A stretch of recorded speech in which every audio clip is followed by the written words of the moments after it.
Executive session of the Wayne Board of Education regular meeting of October 29th, 2020 was convened and hosted virtually from Anthony Wayne Middle School Media Center. The statement of compliance setting forth time, date, and location was read in accordance with the requirements of the Open Public Meetings Act, and roll call was taken. The meeting was recessed and is now being reconvened. Please rise for a flag salute. I pledge allegiance to the flag of the United States of America and to the republic for which it stands, one nation, under God, indivisible, with liberty and justice for all.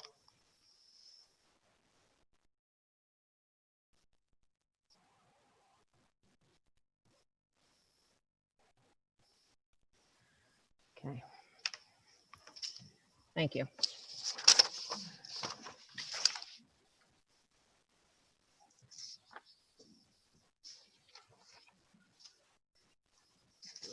Statement.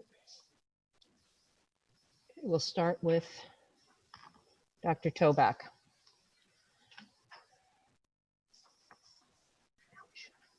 Excellent.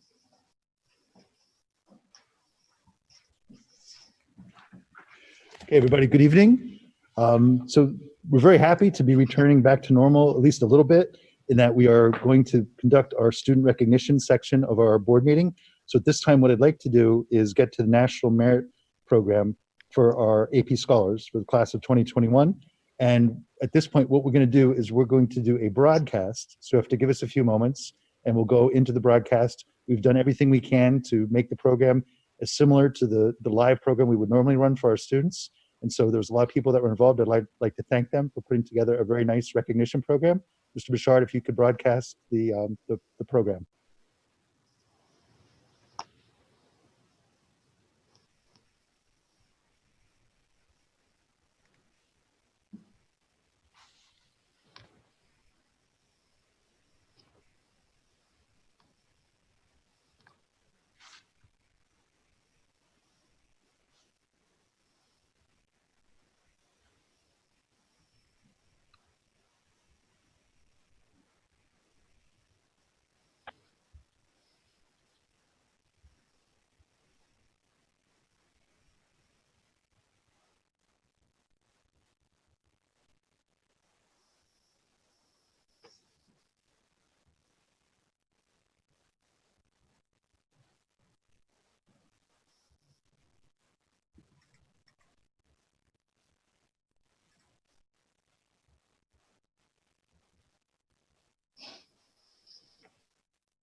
There is.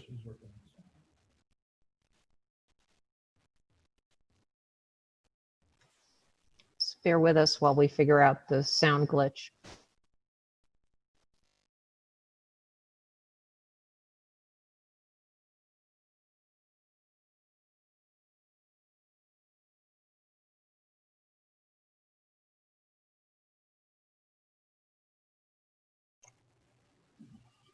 And now our AP Scholar with Honor winners. Okay. These awards are awarded to students I'm who gonna have start averaged a it minimum of 3.25 on the AP exams. And congratulations to all the students and their families that are being recognized here tonight.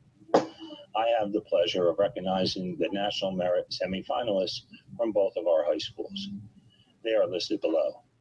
This recognition places each of these students in the top 1% of students taking this test. Now for our National Merit Commended students. These students placed in the top 50,000 of the nearly 1.5 million test takers. Our commended students from both Hills and Valley are listed below.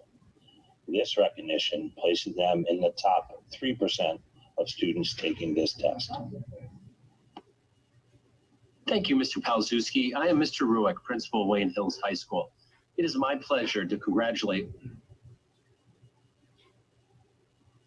all the recipients tonight for their outstanding academic achievements. Now, here are our National AP Scholars who had at least a 4 in all their AP exams and scored a 4 or more in 8 exams.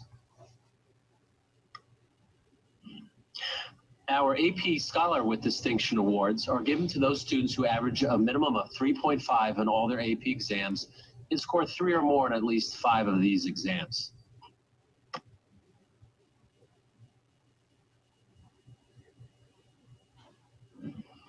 And now our AP Scholar with Honor winners.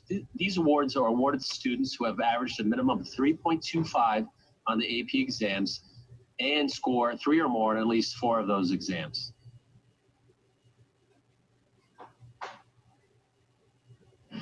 And our last awards are our AP Scholars. These awards are awarded to students who score 3 or more in at least 3 AP exams.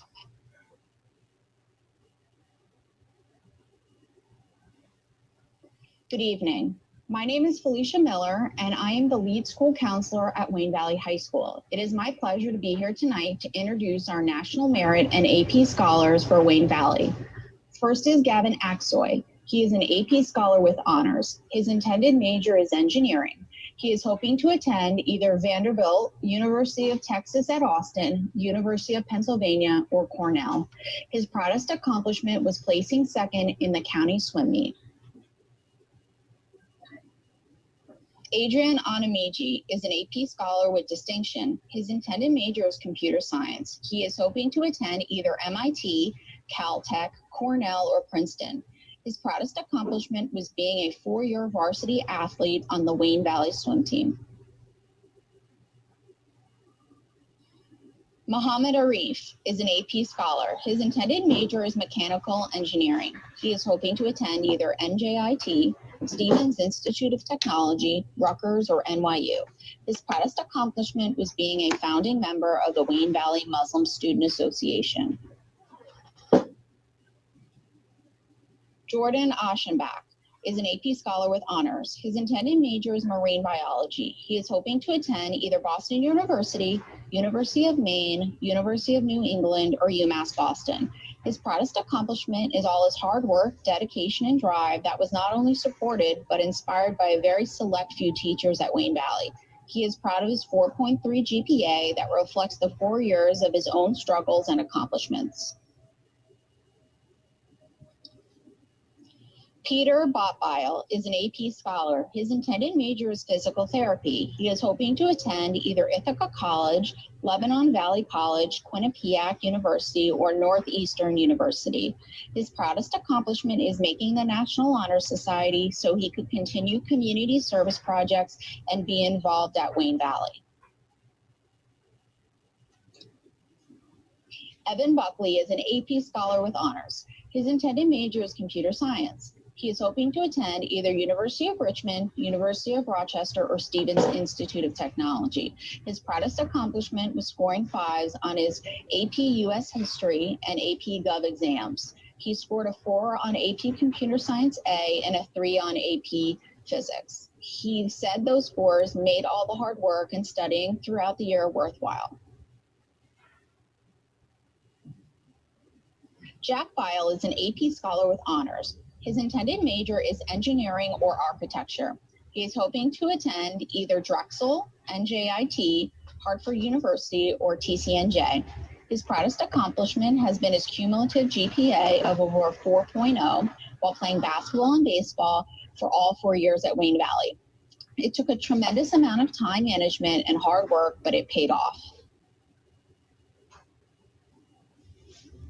James Calvello is an AP Scholar with distinction. His intended major is finance. He is hoping to attend either University of Pennsylvania, Columbia, NYU, or Georgetown University. His proudest accomplishment was being chosen to receive the Rensselaer Medal out of the competitive pool of applicants. Angela Campos is an AP Scholar. Her intended major is criminal justice. She is hoping to attend either Princeton University, Cornell, Dartmouth College, or Rutgers. Her proudest accomplishment is participating in track and field despite not being able to go to more meets due to COVID. Gerald Citrullo is a National Merit Commended student and an AP Scholar with honors. His intended major is musical theater. He is hoping to attend either Elon University, Pace University, Ithaca College, or Boston Conservatory at Berkeley. His proudest accomplishment is being president of Tri-M Music Honor Society. It helped him fully decide that he wants to pursue music and performance in the future. Sohan Chatterjee is an AP Scholar with distinction. His intended major is computer science. He is hoping to attend either Stevens Institute, Georgia Institute of Technology, University of Michigan, Ann Arbor, or NJIT. His proudest accomplishment is earning second place at counties with the Wayne Valley swim team. Kyle Corso is an AP Scholar with distinction. His intended major is economics. He is going to Columbia University to play baseball. His proudest accomplishment is winning the county championship with the baseball team in 2019.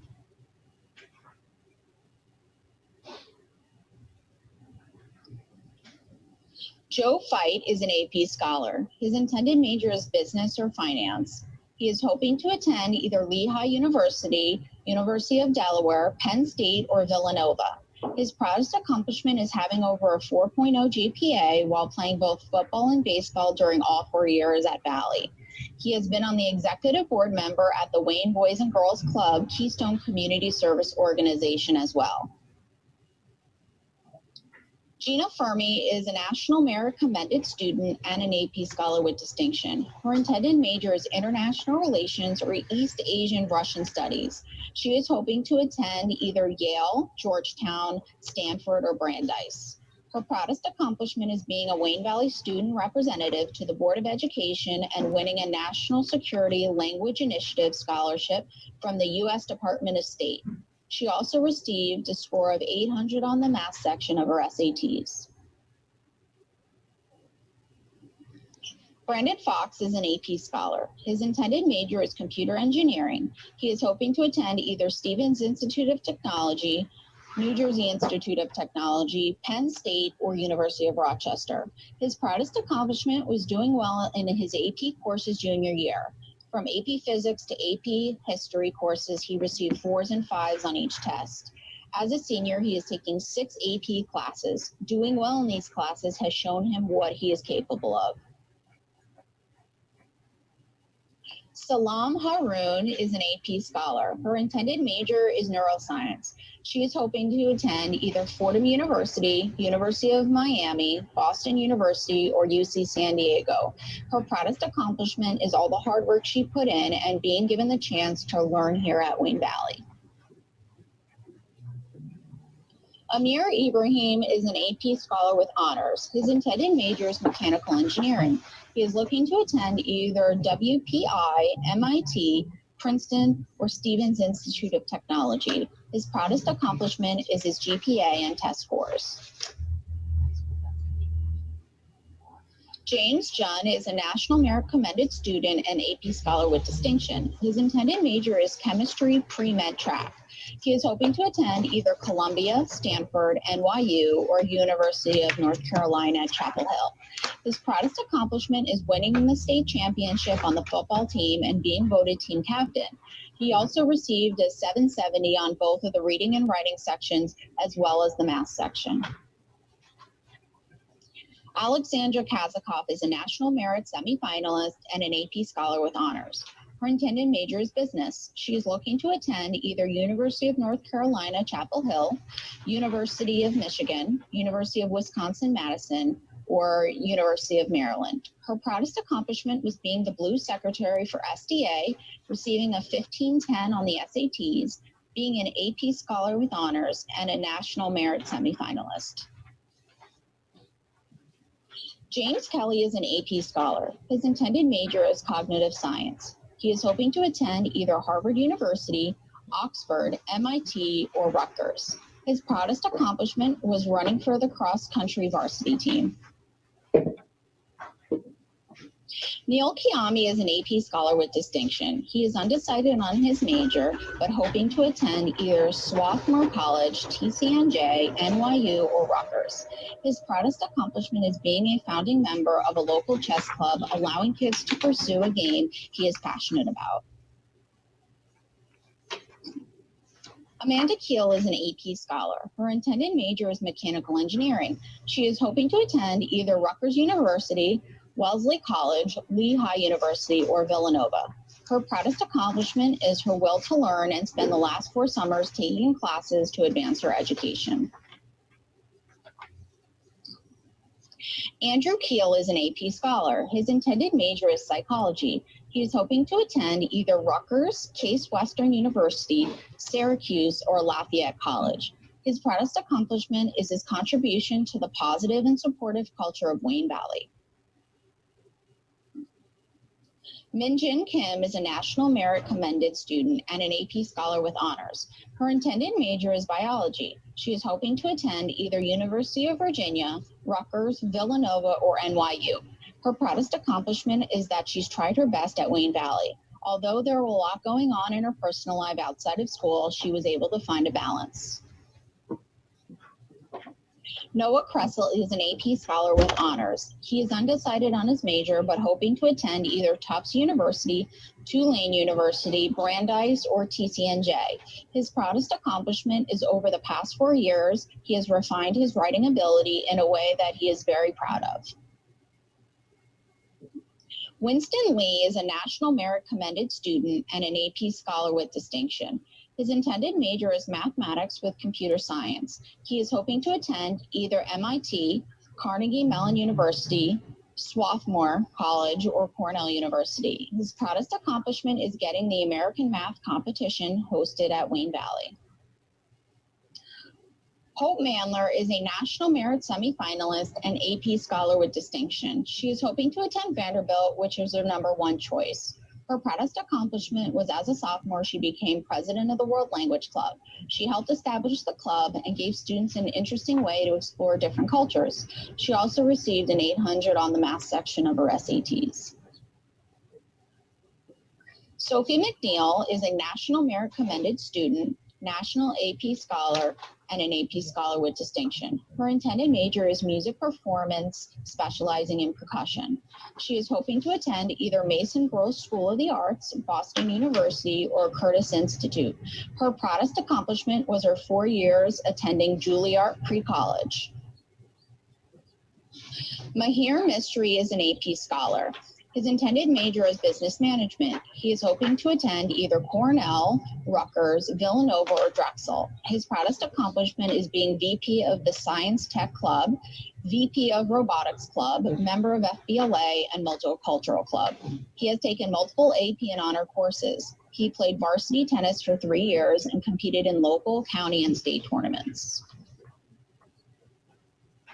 Natalia Ortega is an AP scholar. Her intended major is criminology. She is hoping to attend either University of Miami, University of Maryland, Delaware, or Penn State. Her proudest accomplishment is being the founding member of the World Language Club her sophomore year of high school and winning a mock trial case her junior year. Nicole Ricci is a National Merit Commended student and an AP scholar. Her intended major is health and exercise science. She is hoping to attend either Northeastern, Rutgers, Johns Hopkins, or Boston University. Her proudest accomplishment was being a 4-year varsity player and captain for the Wayne Valley Girls Soccer. She is proud of receiving an SAT score of 1450. Vanessa Rigoloso is a National Merit Commended student and AP scholar with distinction. Her intended major is computer science or human-centered engineering. She is hoping to attend either Cornell, Boston College, Villanova, or Lafayette College. Her proudest accomplishment was completing her SATs. She was very stressed about it, but was able to successfully complete it and get a perfect score, 800 in SAT math section and 800 math in 2 subject tests. Skylar Ryan is an AP scholar with honors. Her intended major is engineering. She is hoping to attend either Northeastern, Purdue University, Lehigh, or Villanova. Her proudest accomplishment is being the Wayne Valley National Honor Society webmaster. She was the founding delegate of the Model UN Club. She has enjoyed taking classes and being part of the computer science program at Wayne Valley since freshman year. Catherine Shapiro is an AP scholar with honors. Her intended major is biological, exercise science, or kinesiology. She is hoping to attend either University of North Carolina, Chapel Hill, University of Virginia, Notre Dame, or Boston College. Her proudest accomplishment is the hard work towards her academics and being the student project coordinator of NHS. She is the senior captain of Wayne Valley Gymnastics team and was nominated for North Jersey Gymnast of the Year in 2019. She was the top gymnast in Passaic County for 2 years in a row. Congrats to all our Wayne Valley students. I am now going to pass it off to Monica Mann, who will highlight the students from Wayne Hills. Hello, this is Monica Mann, and it is my pleasure to be able to introduce the National Merit and AP Scholars for Wayne Hills High School. First up is Nicole Bergman. She is an AP Scholar with honor. Although Nicole is undecided as to which college she will attend, she is planning on majoring in environmental science with a minor in entrepreneurship. Some of the activities which she participates in at Wayne Hills are the president of the National Honor Society, as well as a member of the ski team and student council. Nicole's proudest accomplishment is being named the captain of the ski team for her junior and senior year. Robert Blacka is a National Merit Scholarship commended student as well as an AP Scholar with distinction. He hopes to be appointed to West Point and major in computer science. Some activities which Robert participates in while at Wayne Hills are the fencing team, Patriot Marching Band, and National Honor Society. He is most proud of becoming one of the top 10 high school saber fencers in the state and receiving the All-State Award. Kira Blakesley is an AP Scholar with distinction. She is undecided as to which college she will attend, but wants to major in accounting. Some of Kira's activities include being a member of the track and field teams as well as the soccer team, and volunteering at the Wayne Education Foundation camps during the summer. Her proudest accomplishment is being named the second team All-League for soccer and track. Ben Dayan is a National AP Scholar as well as an AP Scholar with distinction. He would like to attend Stony Brook University and major in engineering. Some of Ben's activities include being a member of the Math League. He enjoys 3D modeling and building computers. He is proudest of the fact that he received a 5 on the AP Calculus A-B exam. Rahab Dayan is an AP Scholar with distinction. Although Rahab is undecided as to which college he will attend, he plans on majoring in computer science. While at Wayne Hills, Rahab participates in the American Computer Science League All-Star Contest, does volunteer work for Friendship Circle, and is a member of the Wayne Hills track team. He is proudest of the fact that he scored well in the American Computer Science League All-Star Contest.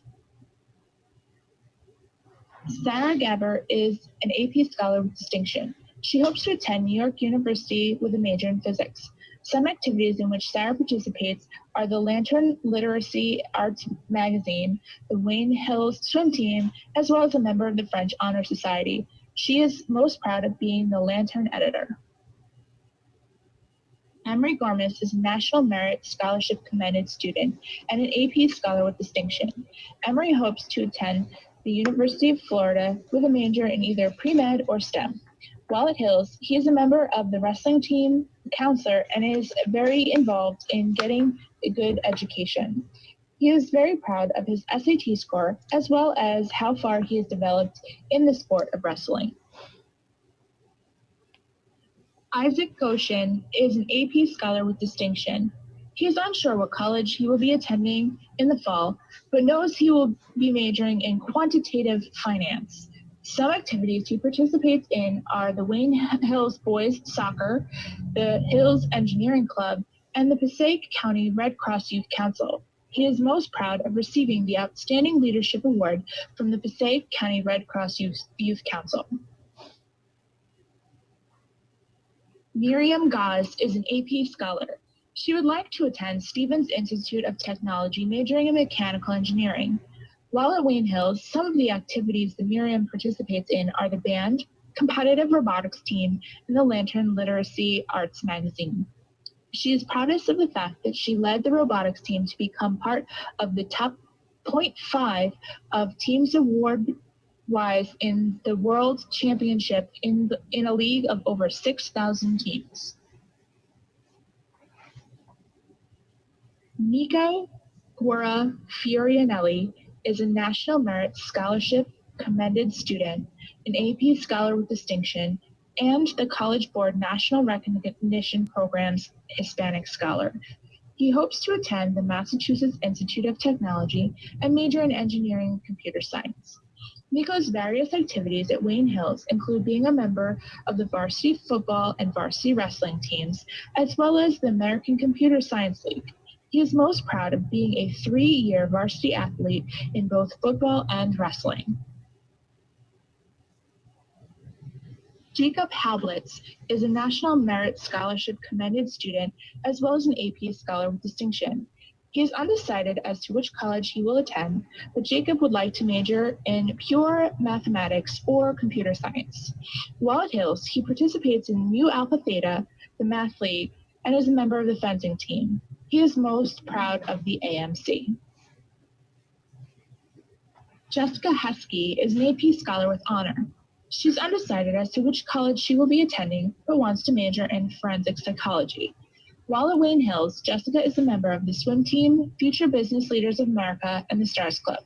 Her proudest accomplishment is having placed 3rd in the Future Business Leaders of America state competition in her category.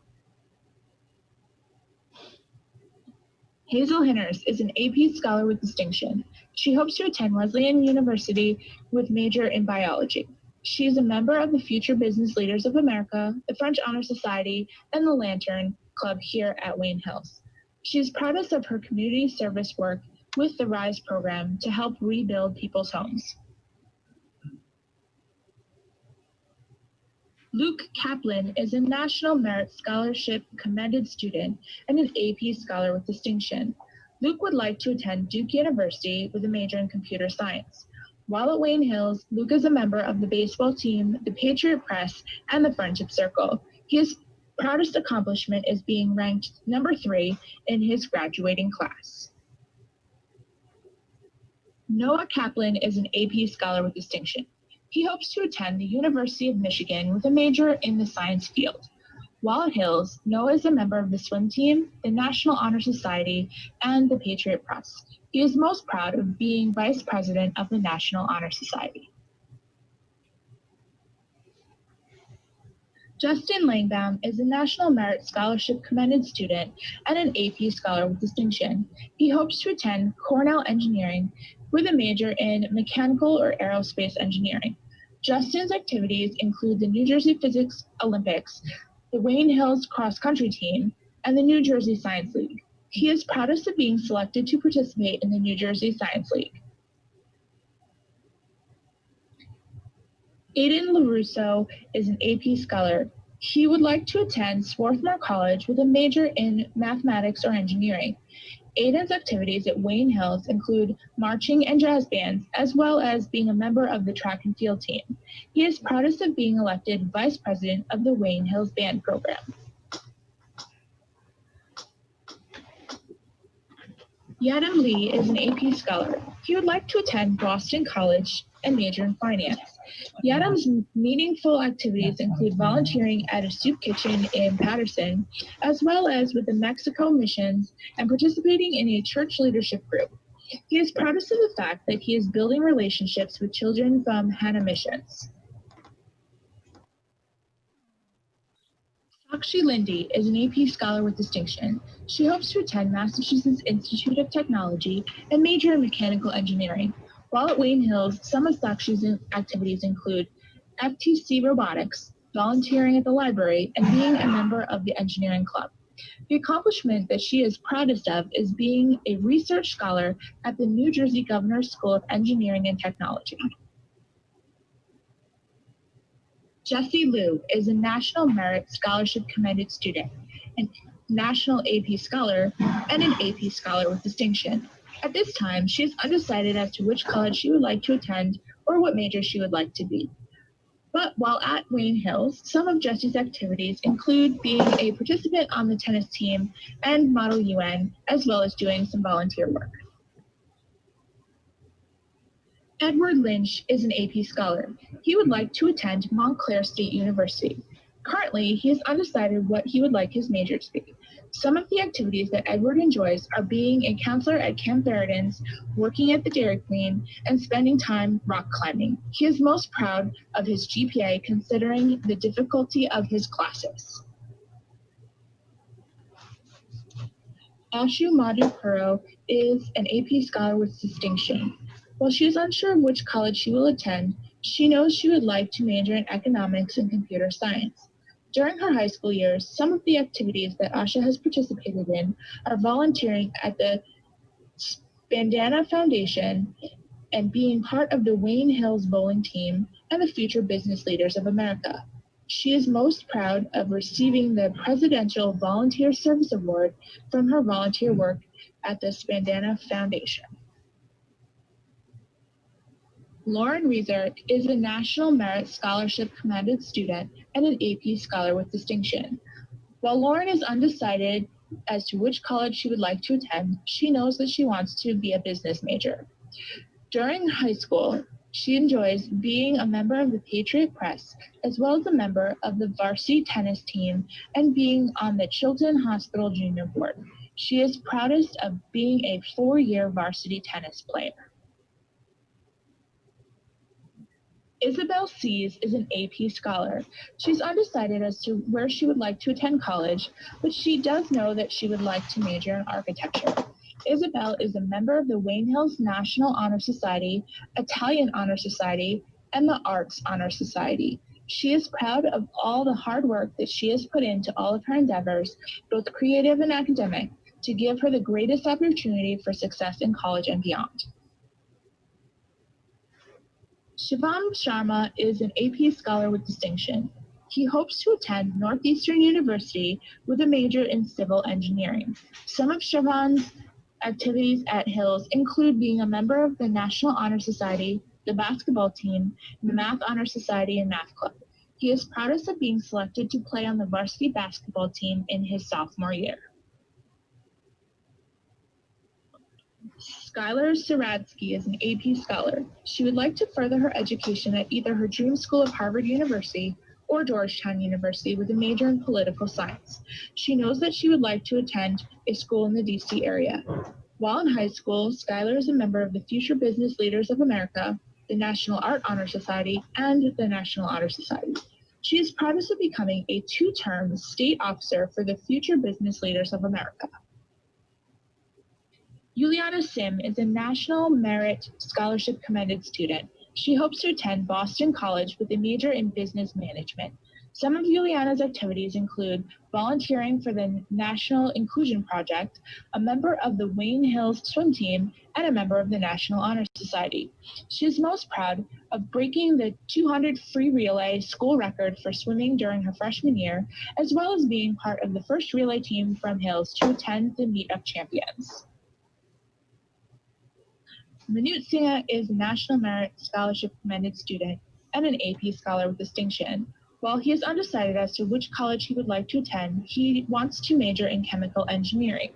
Some activities which Manut participates in are the Columbia Science Honors Program, the New Jersey Governor's School in Sciences, and the Wayne Hills boys soccer team. He is proudest of being selected to attend New Jersey Governor's School in the Sciences.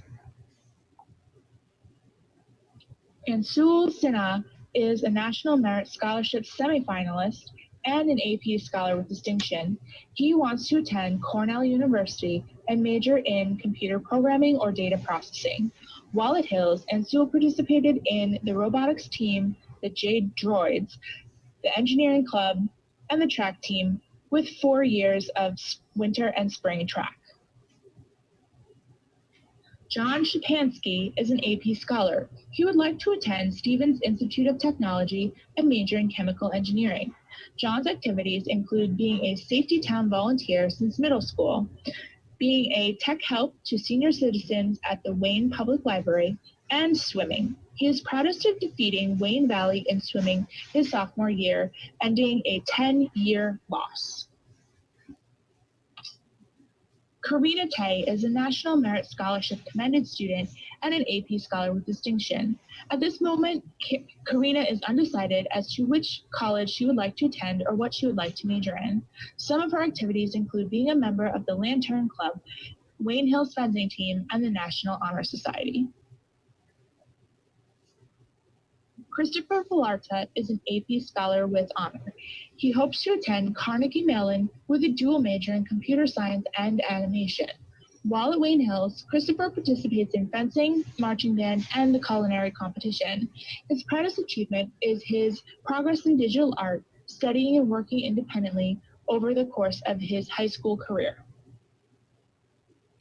Lily Waterman is an AP Scholar with Distinction. She is most interested in attending either Washington University in St. Louis or Yale University and majoring in biomedical engineering.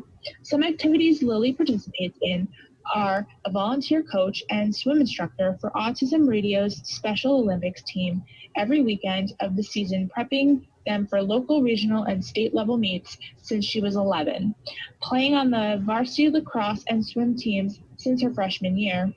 And she is most proud of taking 10 AP classes, mostly in the sciences, over her time at Wayne Hills High School.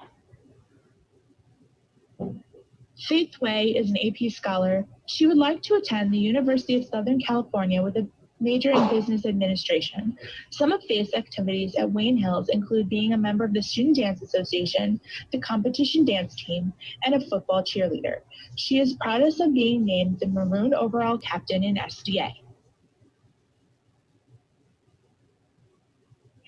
Aiden Williams Healy is an AP Scholar. He hopes to attend either Stevens Institute of Technology or Rutgers University with a major in either mechanical or biomedical engineering.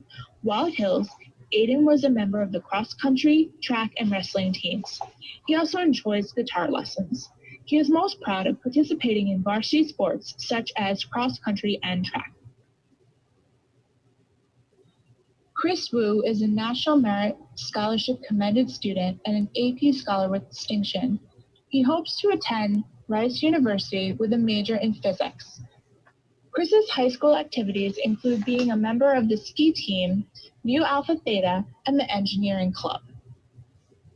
His proudest accomplishment is participating in the Columbia Science Honors Program.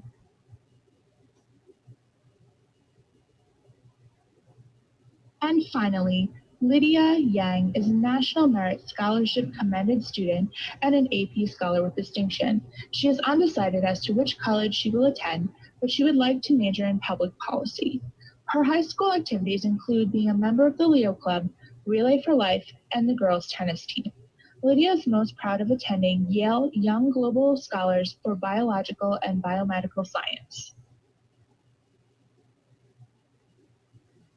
And that concludes the National Merit and AP Scholar Recognition Program for the class of 2021. We wish all of these bright and talented seniors the very best during this college application season and as they conclude their time at Wayne Hills and Wayne Valley. We know that these students bring so much to our schools and community and are confident that they will be amazing contributors to society for many years to come. Congratulations again to you all. Good night.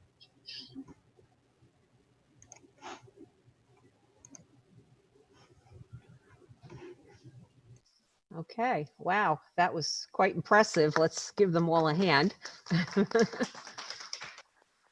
Some amazing students we have here. We couldn't be prouder, and I'm sure your parents are as well. Dr. Toback, move on to the superintendent's report.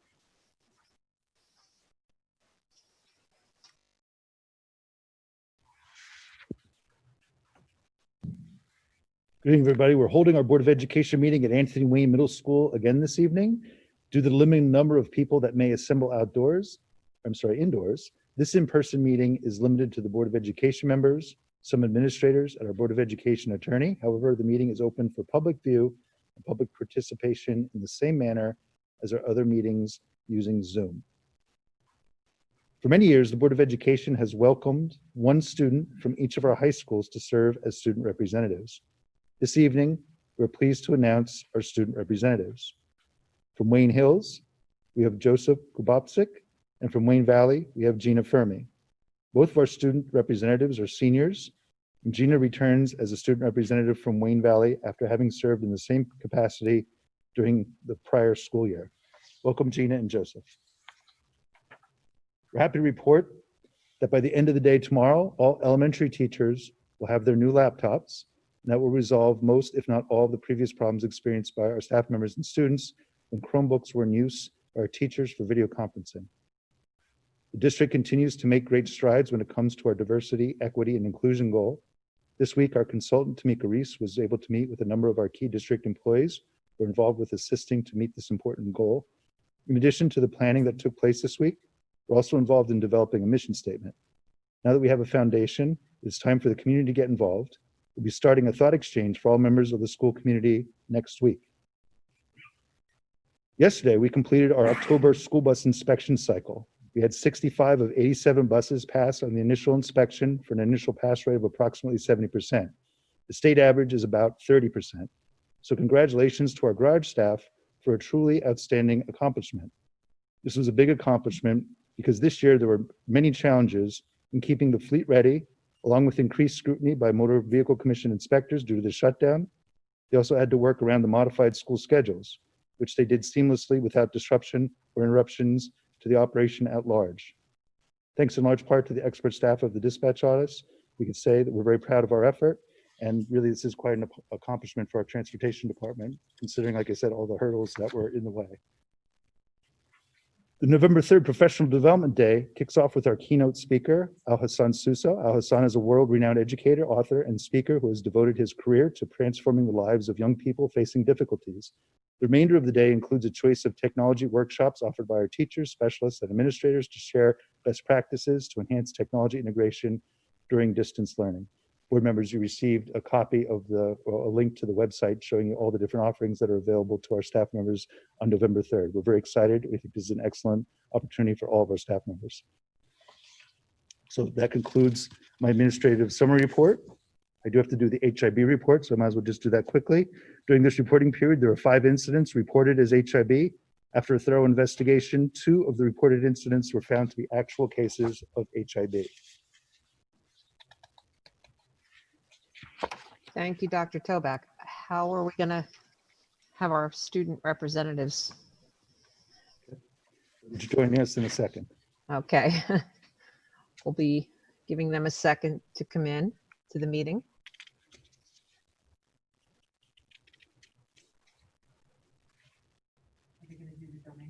There. Okay. Hi, Gina. How are you? Welcome back.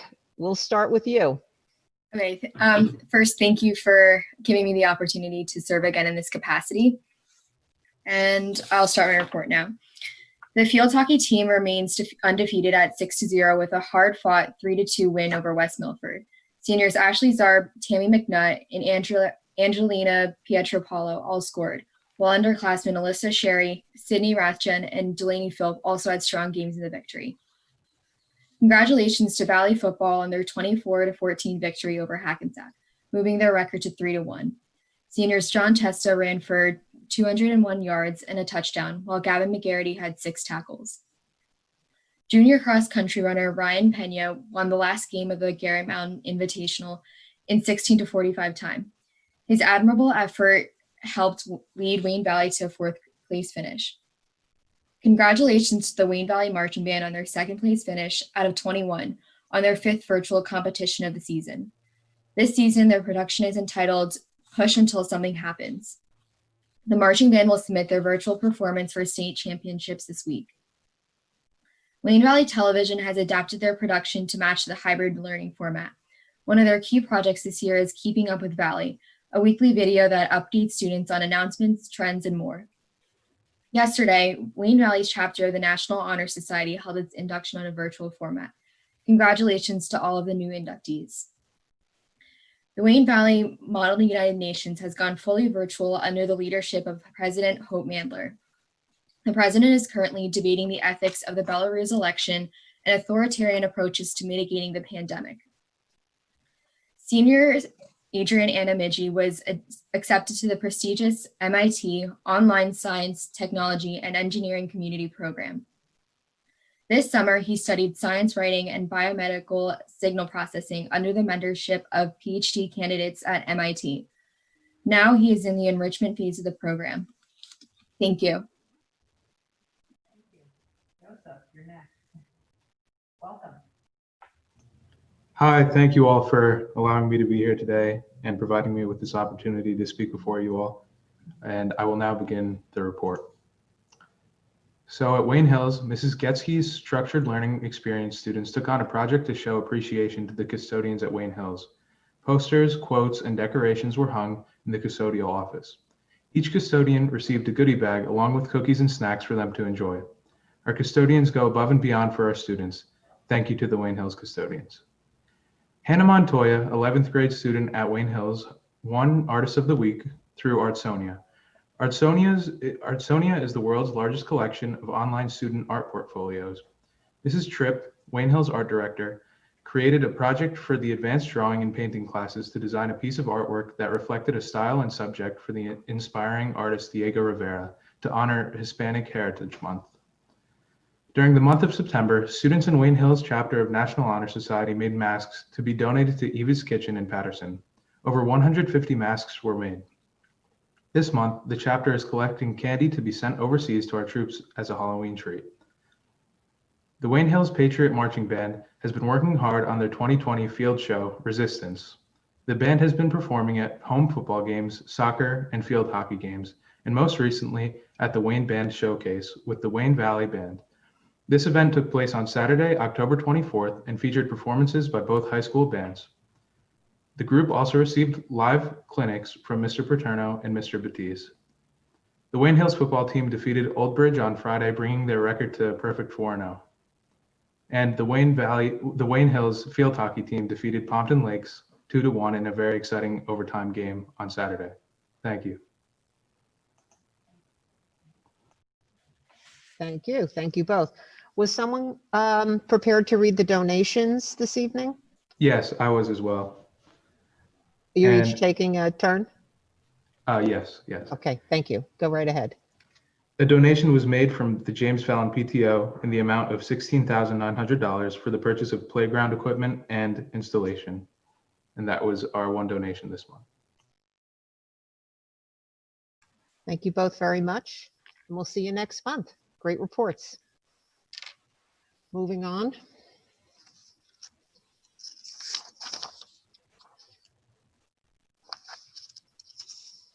Okay, looks like we're ready for our Phase 2 reopening presentation. Not quite. Not quite? Not quite. Okay. I have to do the SSDS report. Okay. Okay. Start with that. Okay, so pursuant to statute, I'm required to report to the Board of Education 2 times per year at a public meeting, all acts of violence, vandalism, and harassment, intimidation, and bullying which occurred during the previous reporting period. Tonight, I'm reporting the following incidents that took place during reporting period 2, January 1st, 2020 through June 30th, 2020, as reported to the New Jersey Department of Education through the Student Safety Data System, SSDS, which replaces the former Electronic Violence and Vandalism Reporting System. It also requires each school district to report more and different data than in the past. For example, all HIB investigations, both alleged and confirmed, must now be reported. In addition, all removals, like suspensions, for disciplinary reasons must be reported for both general education and special education students. So the numbers being reported may appear higher in some instances than the totals reported in prior years. Plus, we have the impact of the pandemic. For that reason, it is tough to draw conclusions on any increases in total reported incidents. But we're required to do this under the new reporting system. Our schools continue to maintain an excellent record of investigation, documenting, reporting, and handling incidents in a timely and efficient manner. For report period to January 1st, 2020 through June 30th, 2020, throughout the district, there were 37 incidents in total reported, including 2 incidents of violence, 3 incidents of vandalism, 2 weapons offenses, 10 incidents of substance abuse, that's substance possession, suspected, refused exam, use confirmed, and sale or distribution, and 20 confirmed incidents of HIB out of a total of 49 investigated alleged HIB cases for the reporting period. The 20 confirmed HIB cases involve the categories of race, 3, ancestry and national origin, 2, religion 2, gender 5, sexual orientation 1, and other 7, distinguishing characteristics of students. Cases were investigated by the school level anti-bullying specialist with guidance and support by principals and the district anti-bullying coordinator. Consequences and remediation efforts for offending students included individual counseling, student and/or parent conferences, discipline in accordance with the district code of conduct. Remedial measures for targeted students include counseling, support services, parent conferences, schedule changes, stay away agreements, teacher and aide monitors during the school day, adult student pairings, and other monitoring measures. In addition, each school has initiated programming, including the district-wide initiative, No Place for Hate, intended to reduce bullying and improve school climate. That concludes that report.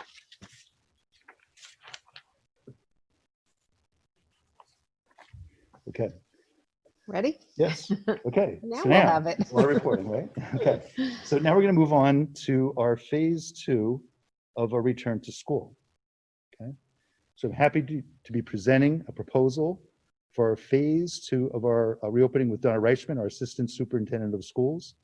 Phase 1 is coming to an end in about 1 month at the Thanksgiving break. Phase 2 starts on November 30th and extends through January 20 of 2021. So if you could pull up the presentation, please.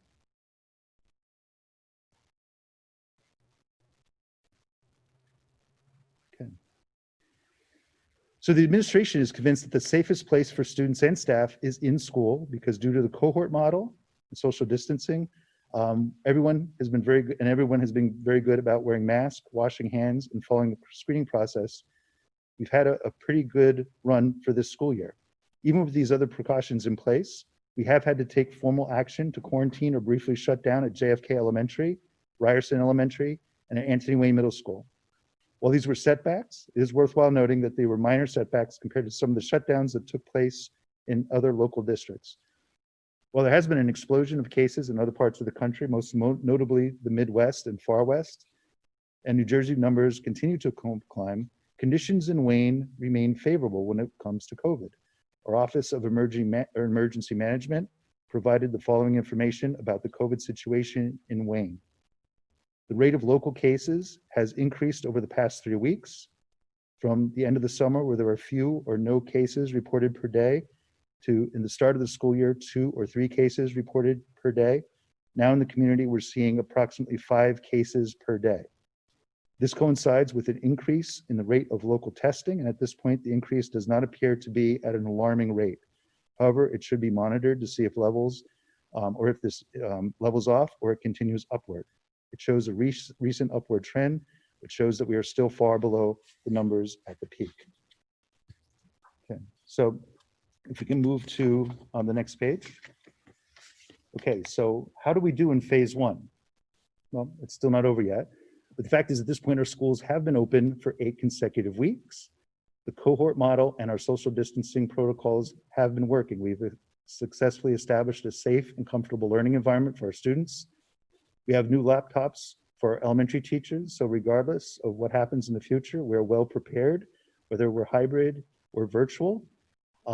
Each COVID-19 case has been safely responded to and addressed with guidance from Dr. Goldberg and the Department of Health. If you can move to the next screen. Okay, so for phase 2, what looks different? So the main difference is that Wednesday will be added back as an in-person learning day. So that means increased in-person learning time for all hybrid students.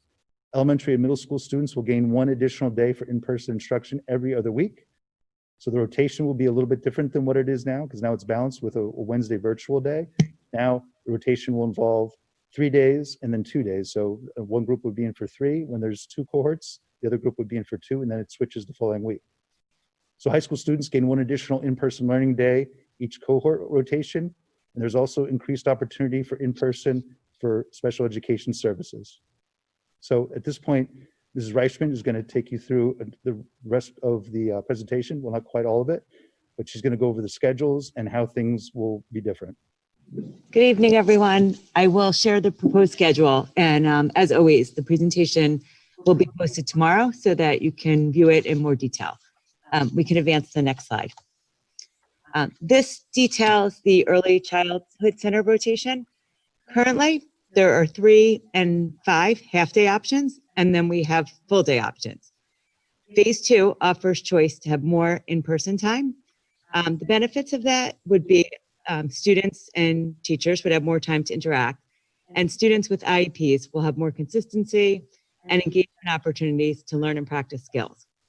We can go to the next slide. This better shows, because the schedule does offer a lot of choice and it's a little complicated.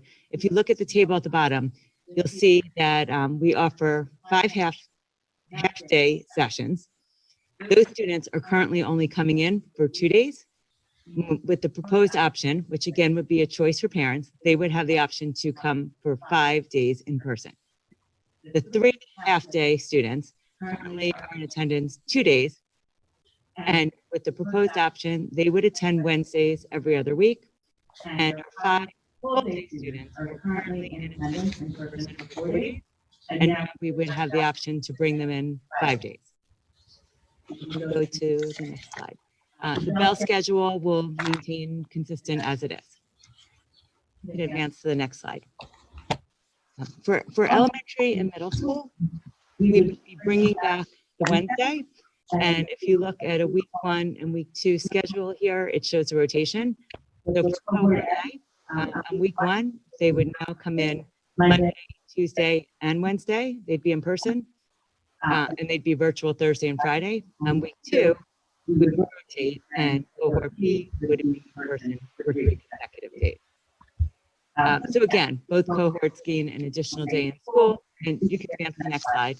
And the bell schedule is maintained as it is currently. We go on to the next one, shows the middle school bell schedule, which again is exactly as it currently is. Students are just getting an extra day at school. You can go to the next slide. So for high school, it's a little bit more complicated. So I'm going to start with the bell schedule.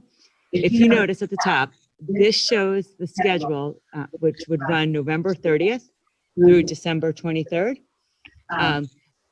The reason this is broken out into 2 parts is because we wanted to equalize the number of days that students are in attendance. So that looking back from the beginning, we make sure that every student had the same number of days offered them to be in school. For the weeks of November 30th through December 23rd, on Mondays, all periods would meet, and then we'd follow the rotation of a day 4, 3, 2, and 1. So cohort A, cohort B, and cohort C are picking up an additional day where they'd have an 8-period day. We can go to the next slide. This shows a more detailed over 3 weeks what the rotation looks like for each cohort, and it'll be a nice guide for families and students to go back to once we have the schedule posted online. Go to the next slide. Winter break starts December 23rd, and then we come back to school on January 4th. On January 4th, both high schools will transition from the current hybrid schedule to their traditional rotating block schedule. And they would use the same bell schedule that they're using. So what this change does is it eliminates the all periods day, and it results in all cohorts attending an equal number of days for instruction for the remainder of the school year. Go to the next slide. So here you can see the rotation for the 2 holiday weeks. We looked at Thanksgiving week, where it's an abbreviated week with 3 days, and we looked at the winter break, the week leading up to winter break, I should say, which also has 3 days. You can go to the next slide. And beginning January 4th, you now have a very detailed rotation to just show that if you look, we would start with cohort A coming, they would do a day 4, a day 3, a day 2, day 1, and then cohort B starts. So the frequency of being in school happens sooner, and we go through a rotation much more quickly. So this goes over 3 weeks. And as you say, we're going through a 4-day traditional drop block, and on the 5th day, the next cohort starts. Go to the next slide. The bell schedule will remain consistent with what we presently have in place. Go to the next slide. Dr. Toback.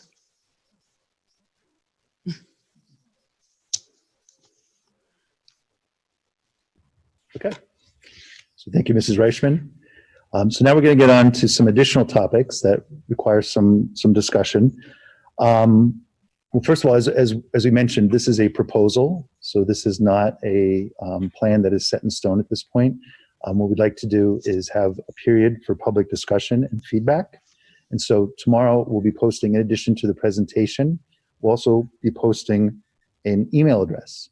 So the email address is phase2opening@wayneschools.com. And the idea is that any member of the public would be able to provide feedback, which will be shared with all the board members as we move towards our next meeting on November 12th. At that point, we'd like to finalize our phase 2 of our plan. But there are some other topics that we'd like to talk about this evening. And one of them is the merging of cohorts at both of our high schools. Okay. So at our high schools right now, there are a large number of students that have determined they will be virtual. We also have a good number of students that are attending school on a hybrid model. We do believe that there is a possibility, if things go well, that we would be able to merge the cohorts at the high school. So the schedules at the high school were developed this summer, knowing that someday we would be doing that. We would be merging the cohorts. So for the students that are in cohort B, if you're in cohort B1, then those students would go to cohort A. If you're in cohort B2, then you would go to cohort C. So the B cohort would be split up, and that would obviously reduce the amount of time out of school for the students who are attending hybrid. So that is one topic of discussion, but we also know that there's a lot that's going on right now when it comes to COVID. And we know that there are increasing cases. So some of what we're talking about now may not make much sense 2 weeks from now. So we have to really wait to see what happens and make another call at our upcoming board meeting. Okay. The other thing is that parents would need to make a decision by January 4th, and students would need to stay until the next marking period. So under these circumstances, and with the movement, we know we started the school year and we provided a tremendous amount of flexibility for parents because we knew there was so much uncertainty. So there was really just a 2-week window where students could move in and out of hybrid to virtual or virtual to hybrid. But at this point, we need to really establish more parameters around that, only because of there are significant staffing issues depending on the number of students that return, or if there are students that leave, or it just there's a variety of things that can happen, but it would affect staffing. So that is, as I said, another important discussion. Now, another thing that I wanted to talk about is where it says here about virtual instruction from January 4th to January 15th. Okay? And what I'd like to talk about is basically what seems to be standard practice in colleges and universities across the country. So the fact of the matter is that when colleges have a break, for example, for the holidays, then they typically allow time for students to then quarantine, essentially, when they return, and then they're able to return to classes after that. We do know that there will be a large number of students and parents that will be going to a variety of destinations, more than likely during the holidays. So we are concerned that ultimately if everyone returns on January 4th, after having traveled all around the country, and knowing the incubation period of the virus, and knowing that we could really wind up in a very difficult situation very quickly, depending on what's happening, that might be a strategy that the district uses to make sure that ultimately, and when staff and students come back, there is a virtual period of 2 weeks approximately, and that would make it possible, like I said, for essentially a quarantine to go and to go on through the time period that's required, and then we come back in later in January. So I know that this is a topic for discussion. I know one of our board members has also brought this up as well. So it's a very good thing to talk about, and something, like I said, that might be able to help us if we do have a situation where, like I said, we're bringing back a number of students who may have been to a lot of different locations with us not being aware of how that might play out.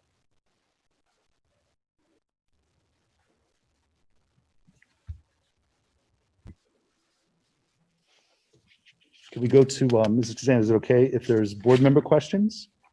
Well, if you're finished, I would definitely. I'm finished. Okay. All right, so discussion, Mrs. Scher. Yes. So I have a bunch of questions. First of all, thank you for doing the plan. I know that this is a tremendous amount of work. Some of my questions are, you had mentioned about when we add the Wednesday, that more of the special eds kids can get their services in-house. I'm not aware of any of the services that are actually happening. I know most of like the speech and everything's taking place on Zoom. And I know that there have been some difficulties with that. So I'm just curious, is this something new that we're going to be bringing in, that they're going to be getting their services in-house? And I really hope that it happens, because I know that a lot of these kids are missing out on some services that they need as far as counseling or speech or whatever. The next thing is, you want me to just give you my questions and then you'll review them? Okay. The next thing is, so the elementary teachers, they didn't have Wednesday. Well, everybody, we didn't have the Wednesday, and then they were struggling because they weren't getting as much time as the middle school and high school teachers to do some of the planning and everything with Wellness Wednesdays. So we gave them that time, and now we're removing it. So I just want to make sure that the WEA is on board with this, and that something else is being done so that these teachers are not now just adding another day to completely overwhelm them. For the high school level, I believe, this is my personal opinion, that we need to go to 2 cohorts immediately. I don't know why we're waiting. We were told in the beginning that it was a very simple process, that it would be nothing simple, obviously, but that B was being split up, B1, B2, for the simple fact of easy, B1 goes with A, B2 goes with C. So if that's a process that can be done, why are we not doing that right now? I don't mean as today, I mean the start of phase 2. The problem that I'm seeing with high school is that when we looked at the numbers of the kids in the past, I don't know, I guess it's 2 weeks or so, that have switched from the hybrid to the virtual. From what I'm hearing in the public, this is not due to COVID concerns. It's due to the fact that these kids don't want to go into school when it's them sitting alone with the teacher. So it's just one kid or it's 2 kids sitting alone with the teacher. So if cohort C is that small, that this kid's sitting 2 kids in a Spanish class, if we added B2, now you have 4 kids sitting in a class. I know that we would have to look at the numbers, but I feel like from now until November 26th, that everything else is still pretty much in place, that we have enough time for administration to go over that and see if that's something that could possibly happen.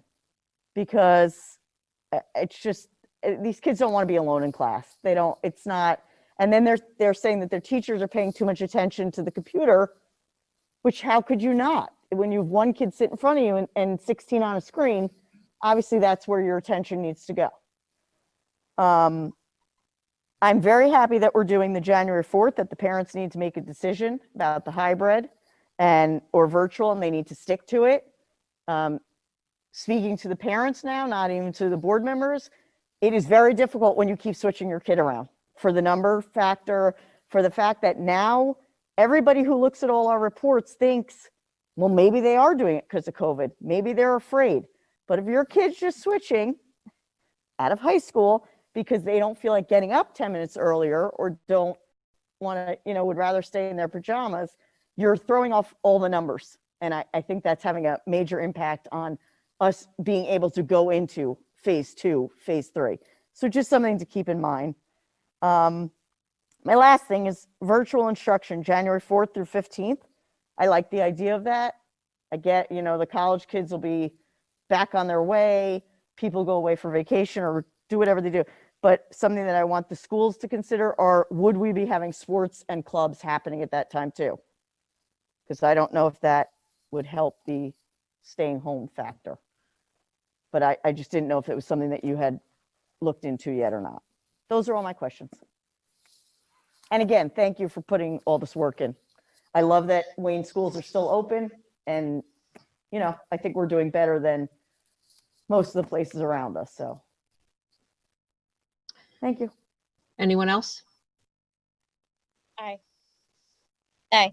Okay.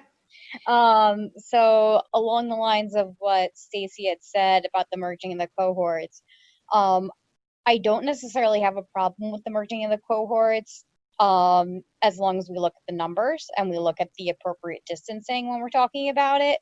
And I do agree, we have had a lot of movement in the high school level in particular, of people in virtual and then out of virtual, and I think that does not help our planning for even that idea.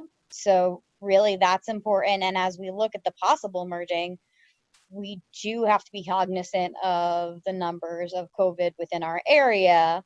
But again, if we can do it with social distancing and all of our precautions, then yeah, if we can get the kids in school for longer, as long as they're socially distanced, we should do it, because it's worth it for them to be in school.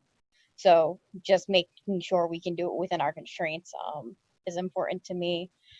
And there was one other thing that I wrote down. Okay.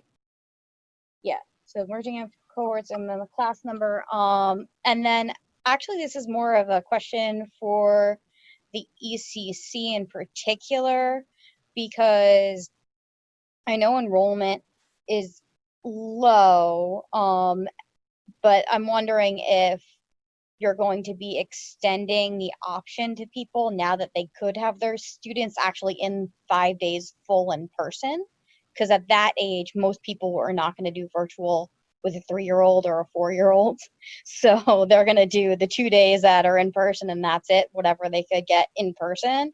So I was just wondering if we're going to be extending that option to parents that might want that, but obviously there will be a cap for that.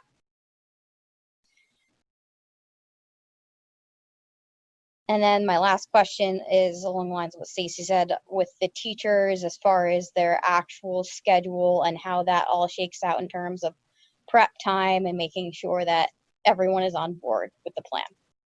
That's it. Anyone else? Mr. Pavlik. I like the concept that was put together by the administration. I think they did a wonderful job, as they've done through this whole thing. Is there any consideration to combining the cohorts in the middle schools as well? Getting that, looking at our numbers of, actual students in the school versus virtual, and seeing if there's any way to consolidate those cohorts in order to bring, to have the ability for students to come into school even more. But again, if it can be done safely. I was the one who proposed to Dr. Toback, consider the 2 weeks virtual in January, which the concept I've been reading a lot about, looking at a lot of the colleges and what they're doing, but it also potentially, hopefully would put us in a better place, that maybe we could get back to even a little more normalcy.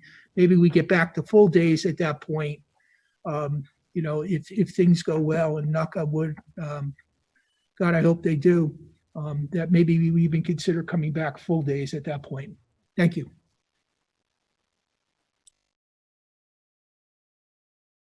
Anyone else? Okay. You want to weigh in on those questions, Dr. Toback? Yes, I do. Okay, so I'm just going to go, if it's okay, in reverse order, only because I have all of these notes written down, and so it's probably easier to do that. So as far as Mr. Pavlik goes, so certainly, let me just get my glasses here. So the consideration that we have is certainly, especially when it comes to the idea of full day, or like what options we could possibly pursue in this next phase. Of course, it all comes down to safety and social distancing. So this also addresses some of the questions from Mrs. Kumar and also from Mrs. Shear. So when is risk created? When are we as school administrators concerned about when students are together? So if we merge our middle schools, we looked at that, and so the merging of our middle schools would definitely lead to situations where you would have some larger class sizes. Our middle schools they have 2 cohorts, and there are a significant number of students still attending our middle schools on the hybrid model. So in a number of cases, we would definitely be in a situation where we would have a much harder time with the social distancing. As it stands right now, we're in pretty good shape with that. We're able to maintain social distancing. So that is more of a taller order. When you talk about the elementary schools, there's no doubt that if we were to merge cohorts, we would definitely have quite a few classes that would be well over, and the social distancing would not be possible. Although there's wording within the guidance that allows that to happen, where you're supposed to social distance students and staff members when possible. We've had a pretty good run, and I believe we've had a pretty good run because ultimately people have been very responsible. They wear their masks. The cohorts allow us to maintain social distance. So the whole idea is that we maintain that bubble. We maintain that same group of students moving forward. Whenever we combine them, additional risk takes place. So with regard to the ECC and the question from Mrs. Kumar, the 2 days that we're talking about, that would be extended to parents. It's more of a parent option. So that's something that would be something that would be part of an option that we would make available to our parents if they're interested in that. With regard to Mrs. Shear's question about sports and clubs, every activity we've followed along with throughout the pandemic, at least since the school year started, we've had all of our clubs, all of our sports continue on like normal. So that would certainly be the thing. We would not want to, during that time period, end any of our activities. Okay, so those things would continue. We know that in many cases that's a very critical time of the year for some of our winter sports. So we would not want to have any negative effect on the students by going ahead with virtual instruction for that time period. So let's go to the merging of two cohorts immediately. So that is something that is possible, but it's also, it's very difficult to achieve. First of all, I'm just thinking from a teacher's point of view. Right now you have very small classes. You would now, in almost an overnight, you would probably have some larger classes. It would probably be something that we could put in place maybe in a little bit of a staged way. So we started, and also the other issue is our ability to make sure that everybody has equal educational opportunities so that nobody misses out. No one has a shorter time period where they receive hybrid instruction for those that are in. So we have to look at those issues. But we certainly can talk a little bit more about this at our next board meeting. And perhaps there's more that can be done if you wanted to move back the time period, if the Board of Ed would like us to pursue that as a direction for the high schools. We could, like I said, we can certainly look at that and move it up if that's the desire of the board. With regard to the Teachers Association, first, this is not something that we would ever be able to discuss in executive session. So first, we wanted to have this discussion with the board. We wanted to make sure that you're okay with this direction. And like I said, because this is a proposal, this is not something that is set in stone. This is now an opportunity for all stakeholders to weigh in and discuss this proposal. What else do we have? As far as services for students with special needs, it really does depend on what we're talking about, but for the most part, we believe the Wednesday would be an opportunity for more of our students to be in school to receive services. So whatever we're able to put together and add as services for our students on the Wednesday, that's really, that would be the goal. Okay. Okay.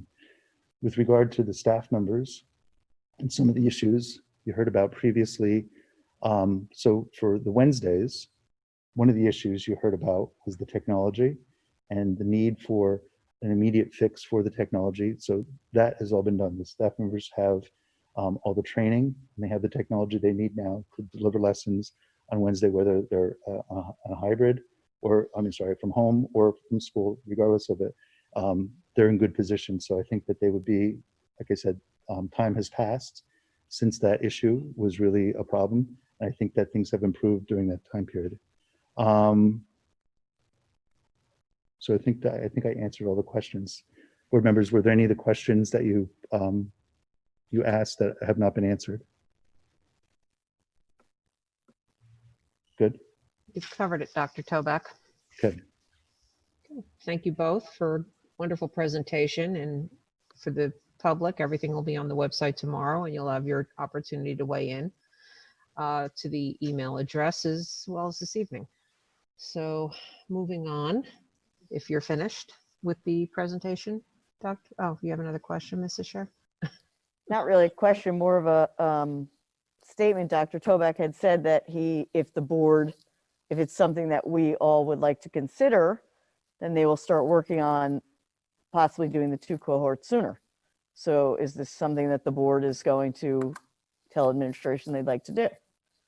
I think he also said he needs to get back to us at the next meeting to see if it's even possible and check the numbers, correct? Yeah, I don't think we're ready to make that decision here this evening because we need Okay, time. but you'll have all the number, because the numbers should be set, and I mean, they were separated, A, B, C. All true. But you We don't have them here. We don't have them Yep. here in front of us to make I know, an- I get that. But Okay. I just want to make sure that by next board meeting, we will see the numbers we- and, Yeah, well, we wouldn't want you to be involved in a situation where you don't have all the information. So certainly you would have all the numbers. And quite honestly, it's safe to assume that for the most part, we have generally small class sizes, and we have run earlier, not now, but earlier, we did do a simulated schedule if you merge the cohorts. And so we do see that the reason we're saying that this is a possibility is because we do see a reasonable situation for our staff members where there's definitely social distancing. I get that, but I realize that there's a lot of, at this point, there's a lot of classes that are really just like 1, 2, 3 kids. So yes, please look at the numbers and get back to us next board meeting. Yeah, hopefully we'll nail it down at the next meeting, Mrs. Scher. Mrs. Albanese? I just wanted to say thank you also to the administration for all the thought and effort that's gone into putting together the plan.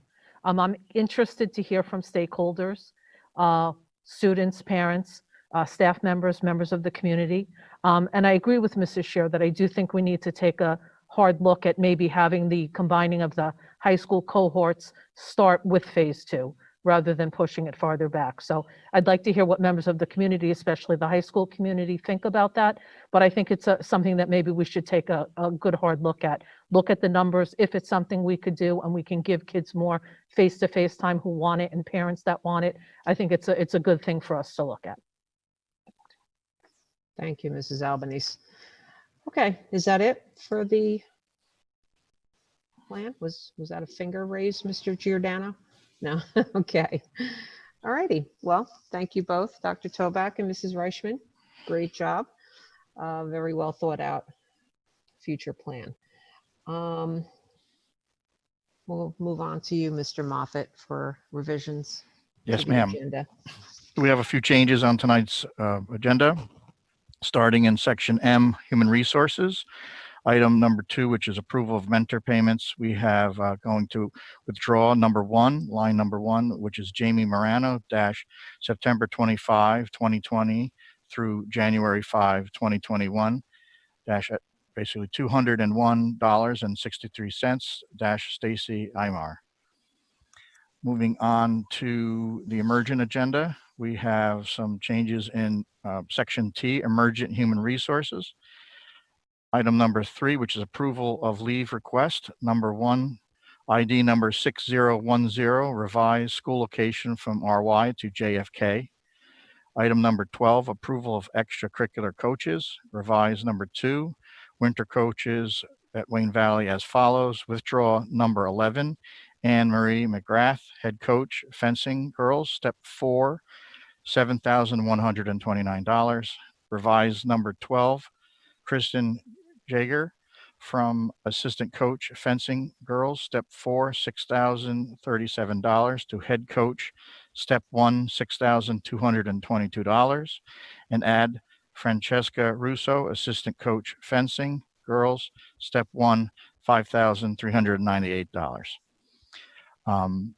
We're moving on to, which is an add on X, which is emergent resource legal. That is an approval of a sidebar agreement, which reads, Be resolved that the Board of Education, upon the recommendation of the superintendent, hereby approves the elementary schedule sidebar agreement dated October 29, 2020, between the Wayne Township Board of Education and the Wayne Education Association, reached by reference, and further authorizes the board president and secretary to execute same on behalf of the board.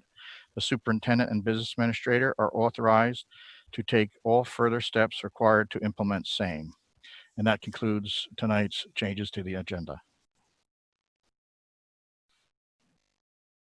Thank you, Mr. Moffett.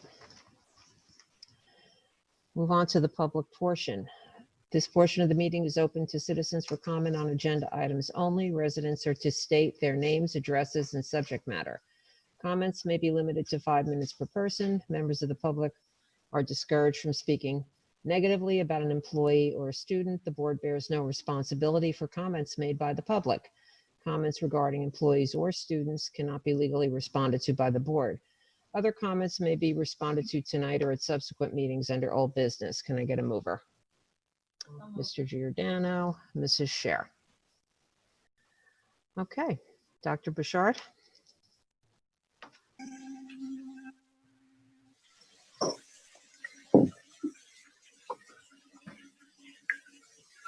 You're on. Hello? Hello, go ahead. I didn't know if I was being heard. My main question is, I was just curious if there is, what the specific reason why the day has to end as early as it does, since the teachers are teaching virtually and in person at the same time. So it's not like they're meeting virtually in the later afternoon. And has there been consideration to extend the day a little bit longer so the kids aren't getting, taken out of school as early as they are currently?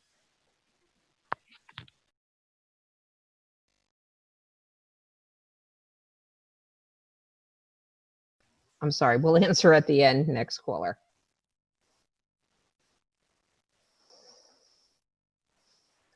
You need to unmute your microphone.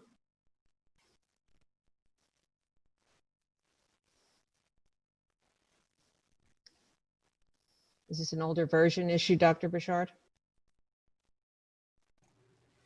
No, they just need to unmute themselves.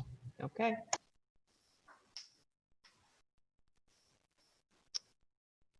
You have to turn on your microphone.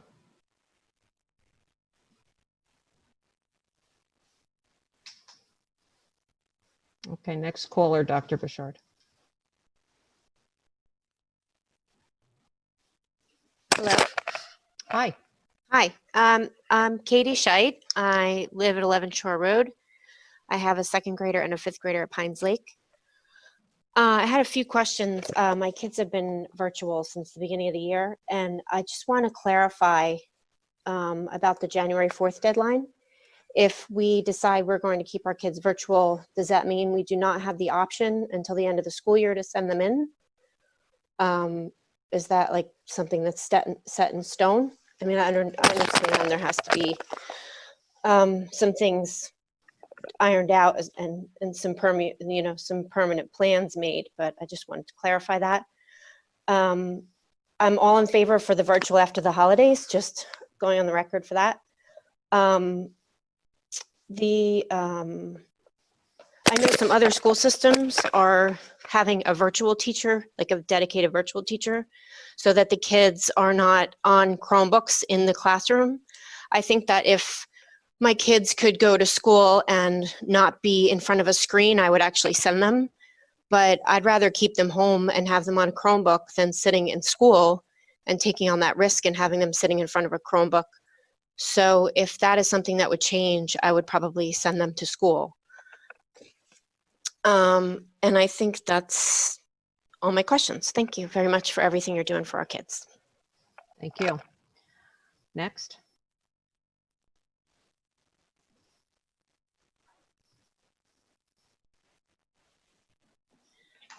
Okay. Hi, it's me as usual, Ellen Klein. Can you hear me? Yes, we can. Okay, good. I have several questions. I wrote them down. So with the Wednesdays, Wednesday was originally supposed to be a deep cleaning day. With the numbers going up as they are, how are we like allowing there to be more contact time as numbers continue to drive up in New Jersey? The new Governor Murphy just sent a Twitter that we are now currently in our second wave. So again, I'm going to ask, why are we increasing children time? Wednesday was also supposed to be a time for teachers to have more planning of lessons and grading of papers to catch up. Now you're taking that away, so I don't understand. How are we supposed to prepare for the future lessons and grade papers and respond to the kids every single day without that catch-up day? I know somebody said that the tech issues were totally put away, but that's not true. I'm going to tell you that 100%. I still have tech issues with audio.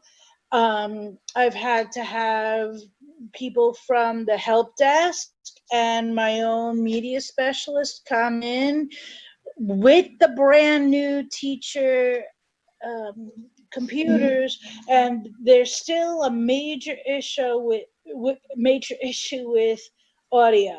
And then what is the sidebar agreement that everybody's talking about? Was that passed? And what exactly is the sidebar agreement? And those are my questions. I'm sorry there are so many, but that's me. I'm sorry. Okay, thank you. Next caller. Hi, good evening. This is Evie Wenting from 7 Seminole. Thank you for working so hard and staying on this late and putting the plan together. I have a couple comments.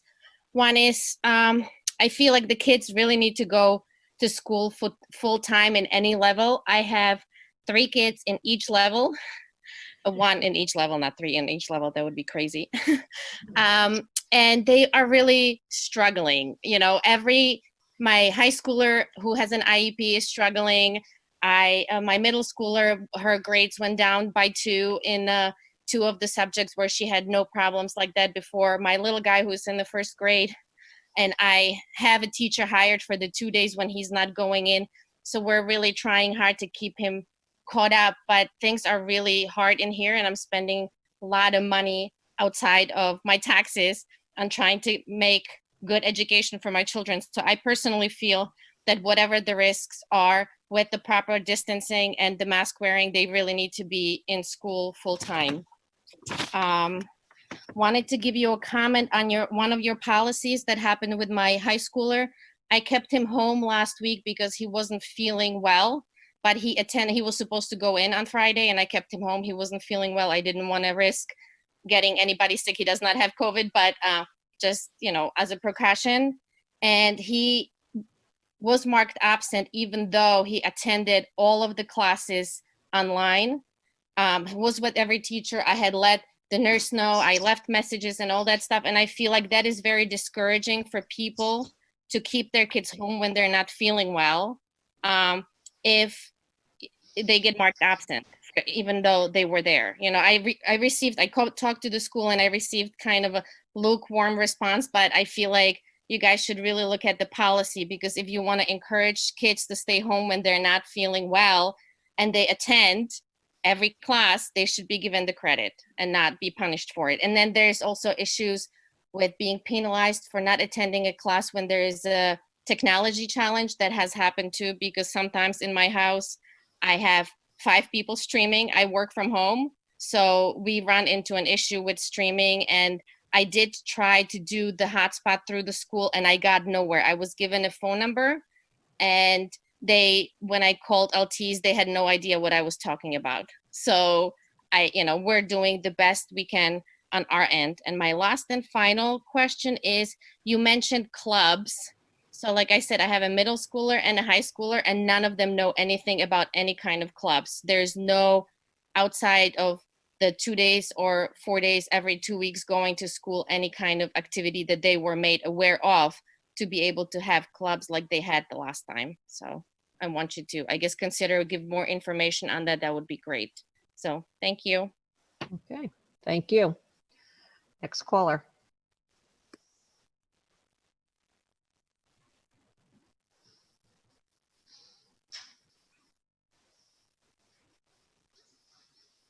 You need to unmute your microphone.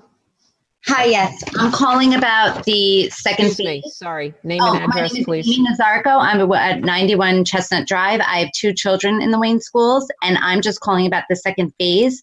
I hope you will take into account the need for teachers to have a mask break and a stress relief break, and allow for office hours, virtual office hours, to be done from home.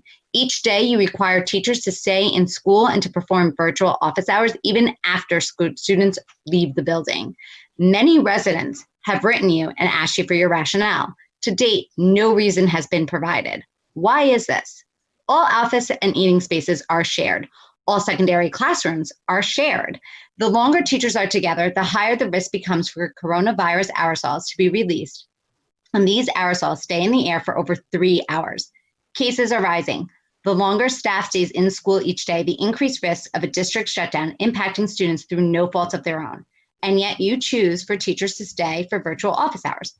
Why? It's getting colder.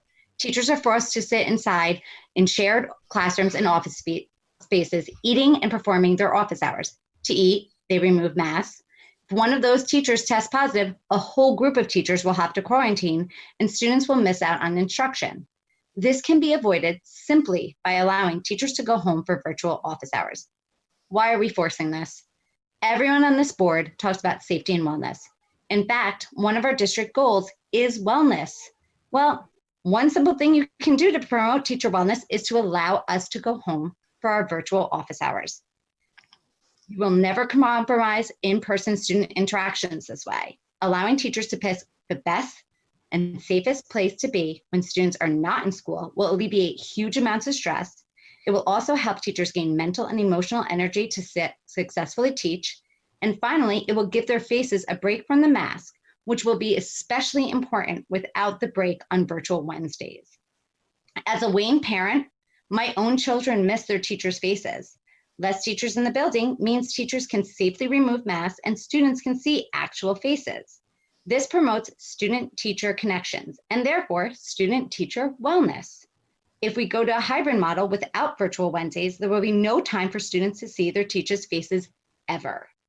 With cases rising in our town and state, you must do everything to keep people physically and mentally healthy and safe. You can easily alleviate teachers' emotional and physical stress and promote wellness by allowing them to choose where they can best teach virtually, at home or at school. I beg you to allow teachers the choice to perform virtual office hours at home. And if you choose not to allow this, you are obligated to give the public your rationale and reasoning behind your decision. Why are we doing this? Thank you. Thank you. Next caller. Hello, can you hear me? Yes. Hi, my name is Katie Cluck. I live at 34 Hillcrest Drive.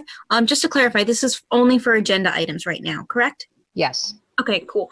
I would like to voice my support for what the previous caller just suggested in allowing teachers to go home for their office hours. It will increase safety, and it's just really important as well. I think having the Wellness Wednesdays where everyone stays home is really important, especially once we get into the winter months, because now when people meet, they can meet outside, but it's going to get cold and numbers are going to rise, and numbers keep rising. So I think that's something to we should be really careful about. I don't think that's a good idea to have everybody in on Wednesdays, because we really need that day to deep clean. And it's really important for students, teachers, faculty's mental health, because this is one of the most generationally traumatic events of everybody's lifetime, and sometimes you just like having that day to kind of be at home and with your family and unwind is really important. That's all I wanted to say. Thank you. Thank you.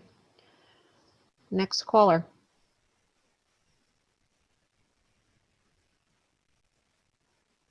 Hi, can you hear me? Yes.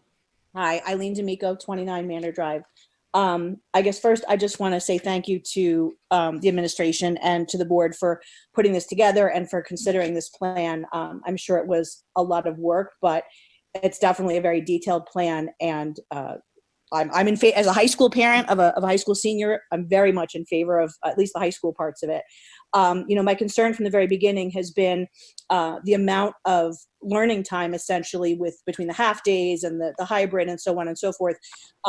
Just that how and would we have enough time, again, especially for the high school kids, to cover all the curriculum needs before these kids, especially the seniors, head off to college.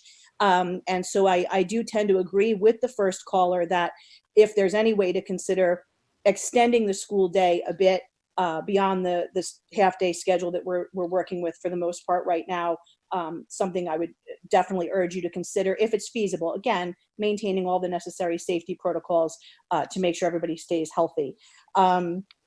All that being said, as I mentioned when I first called in, very much in favor of the proposed schedule, especially at the high school level, and merging the cohorts, as soon as is possible. I've spoken to a number of other high school parents over the last couple weeks, especially, and I tend to agree, or what I'm hearing is very similar to what Mrs. Shear said early on. Many, not all certainly, but many who have switched or are planning to switch or were thinking of switching to all virtual are doing so because, their child is one of two in a class or is the only one in a class. My son on average, when he's in school in person, has about 4 or 5, including him, in most of his classes, but he does have one class where it is just him and the teacher, and it's sort of a bizarre, it's just a bizarre environment. And from a mental health perspective, for many of these kids, that's not necessarily healthy, and their mental health is something we have to consider, I think, as well. So again, definitely if it can be done safely and looking at the numbers sooner than later might be just worth considering. I'm also very much in favor of that 2-week virtual proposal for those first couple weeks in January. You're right, majority of colleges are doing something similar after any major holiday when the kids would technically be going back. They're delaying their openings and so on and so forth.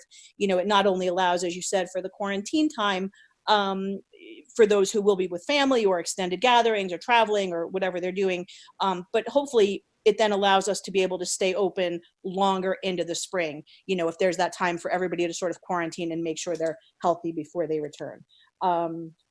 Just something else I'll throw out there, and it's purely anecdotal, but just, I wonder, to the extent we can increase in-person school time, as example with the Wednesdays, and I know, there's certainly going to be disagreement on this, but anecdotally, I part of me wonders if more in-person time might actually reduce for some the amount of travel perhaps that they're doing or the amount of gatherings they're participating in. And I say that because if your student is virtual, they can be in class from anywhere. They could be in their home, they could be at someone else's home, they could be, down the shore, they could be wherever.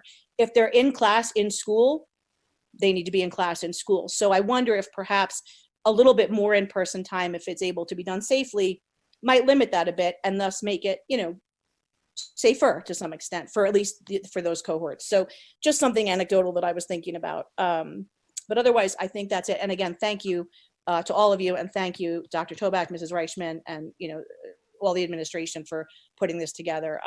I know it's no easy task, so thank you very much. Thank you. Next caller.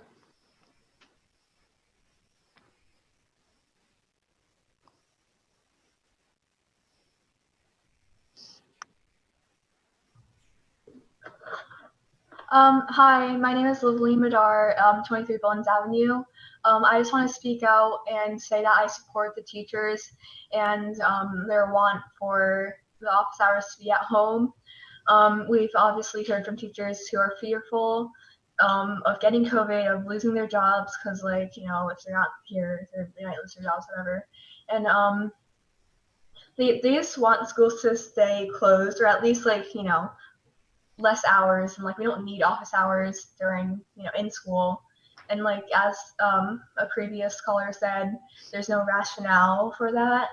And like by pushing forward to reopen schools in an environment that isn't like safe, you're like it's a breeding ground for COVID, and there's going to be lives lost, and it's going to be harder to handle those lives lost than it is going to be, and than it is to handle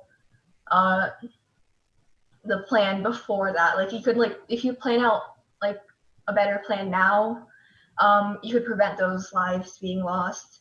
And teachers, I feel like teachers should be given a voice. I know like you're taking the students like concerns into consideration, but these decisions also affect the teachers, and by silencing them, you're not letting them re-enter like the workforce or the schools safely. So yeah, I just want them to get like better treatment, and I want them to get like the resources they need, like getting office hours at home. And yeah, I just want better for everybody, not just the students, because I know you're trying really hard for our students to be safe and for our students and our cohorts to, you know, be able to safely learn in school. But you have to like take into consideration that our teachers are also part of that community, are also part of the school, and anything that you decide will also impact the teachers because they're also in the building with the students.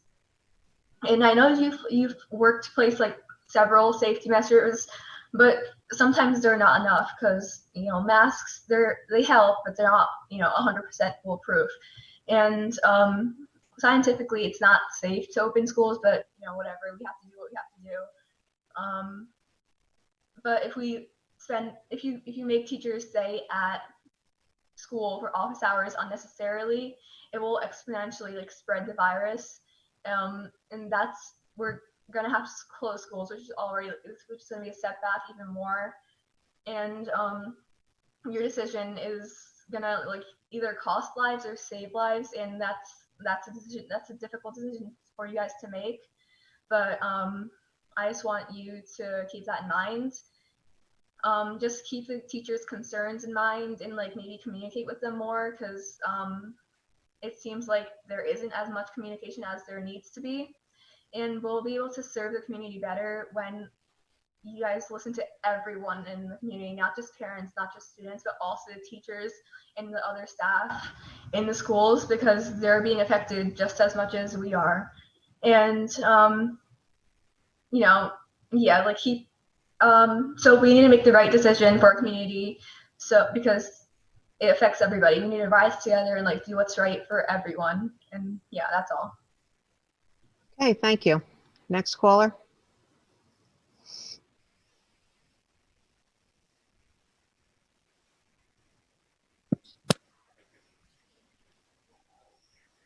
Hello, Stephen Sundell, 107 Maplewood Avenue.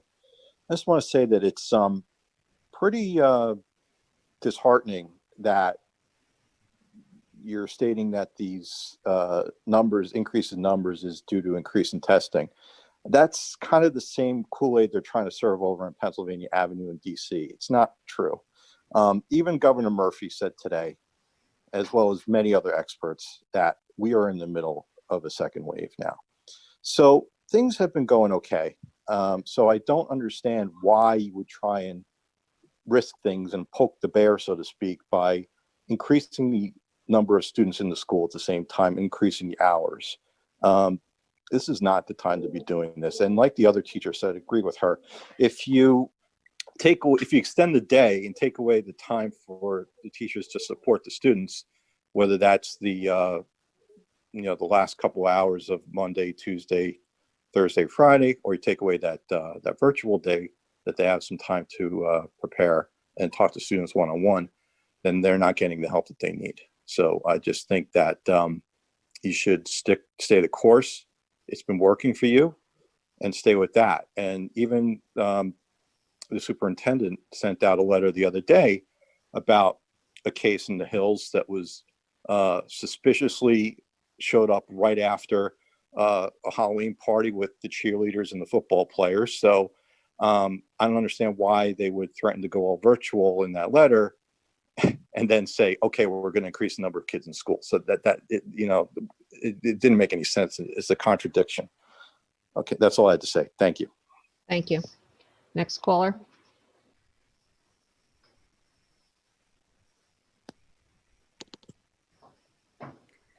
Julia Hilgidardia, Poplar Road. I am the parent of 2 elementary children, and I'd like to express my support for opening school on Wednesday. The more time our kids can be in the building, the better. I honestly never thought I'd see the day, but my kids beg me every day that they are home virtually to be in the building instead of at home with me. These kids need time in the building for their mental and social well-being, and their risk of exposure in the building is very low. I also ask that you revisit elementary specials being entirely virtual.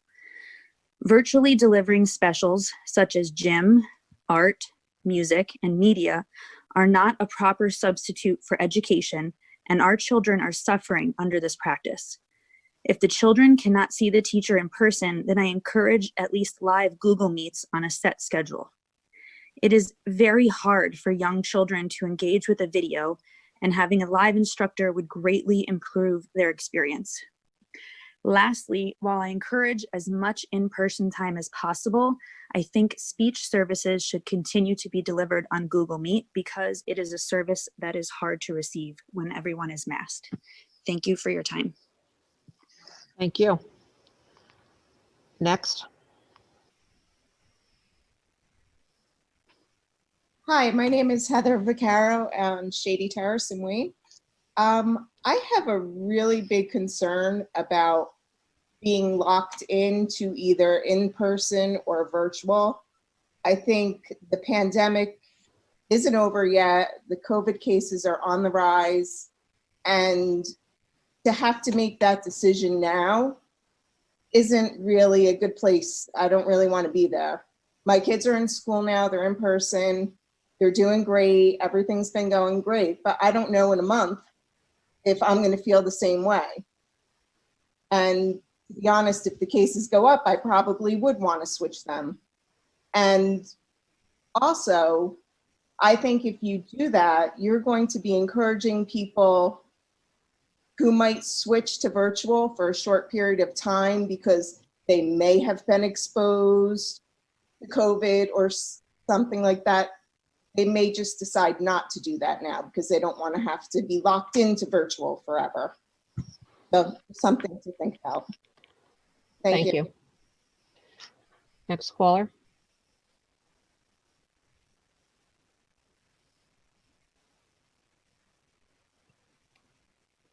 Hi, this is Donna Del Moro, English teacher at the high school. Sorry, I thought I was not able to unmute before, but I finally saw that big message. So I have a couple of questions and then a couple of comments. So my first question is, and I'm sorry if you addressed this, but will students still have the option, I guess, after January 15th to opt out for virtual? That's number one.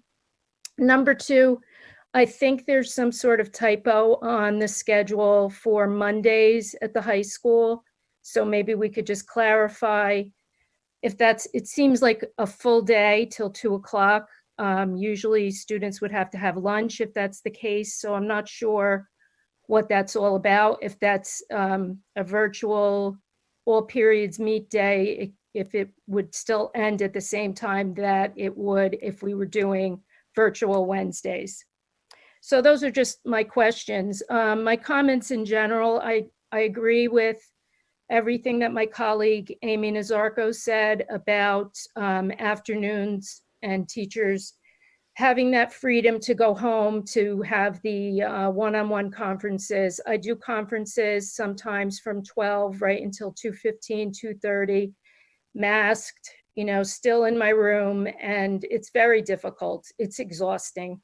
And I think that most of my colleagues make those comments, every day. We're exhausted, we're tired. The mask wearing all day is very strenuous for us. And to know that when the country is going in one direction, we're kind of going in the other is really concerning to me. I'm even more concerned by the fact that I'm hearing that you want to merge cohorts, the classes are too small, we're spending too much time on the computer and not spending time dealing with the students in front of us. That is just absolutely not the case. It's a very difficult balancing act that we're performing here, trying to teach to people on a computer and teach to those that are in front of the room and give them equal attention. It's a balancing act. So I just think you should be aware of that. I also wonder where the cleaning situation has gone. Wednesdays are reserved for cleaning. And I think I've kind of addressed all my concerns, but for Mr. Duffy, Captain Momo says hello. Thank you, guys. Okay, thank you. Next caller.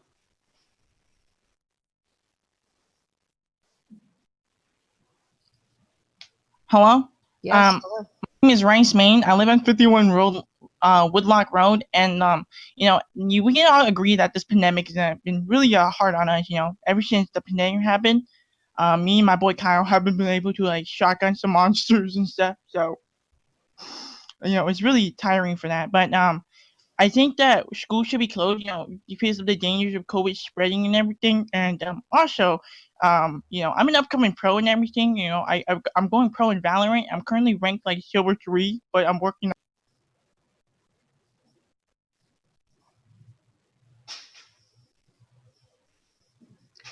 next caller.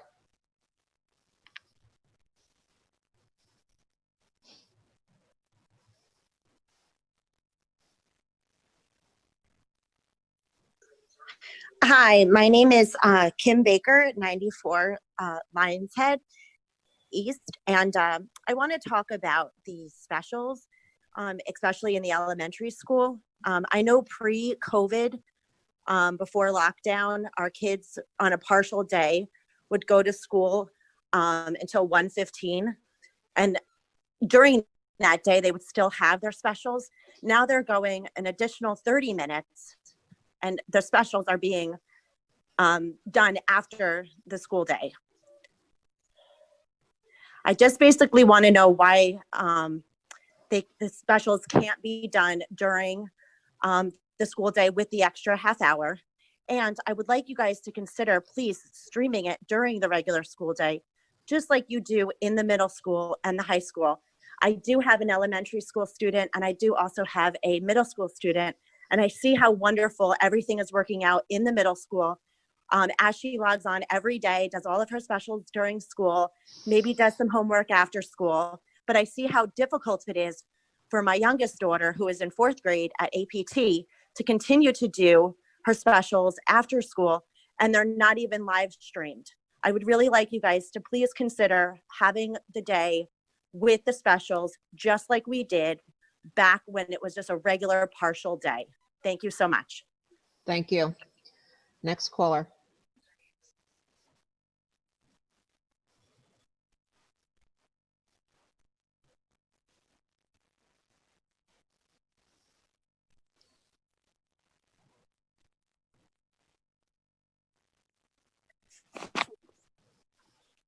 Hi, this is Lauren Peachy Mahmoudi. I'm a teacher at Tunistai Elementary.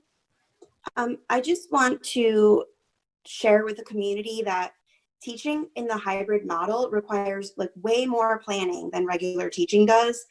In addition to our regular planning and grading, we've been exploring new technology tools, learning how to use them to enhance our instruction. We have to load all of our assignments and resources into Google Classroom. I mean, it all takes time. So I know many of us have been working through our lunch periods, working for the entire afternoon after the students leave at 1:45. And this isn't a complaint. It's just, it does take a lot. So virtual Wednesdays have really been a blessing for us to have that additional time. But even on top of that, we're still working evenings over the weekend just to stay on top of everything. So like, again, this isn't a complaint. I absolutely love my job, but everyone needs to know this career isn't one where you walk in, teach, and leave. There's so much that occurs in the background, so to speak. So if we're going to be teaching in the classroom on Wednesdays as well, I just would really hope that we would be given more planning time elsewhere so that we could remain effective in our roles, because I just don't see how it could all be done while remaining effective and also having a focus on our wellness. Thank you. Thank you. Next caller.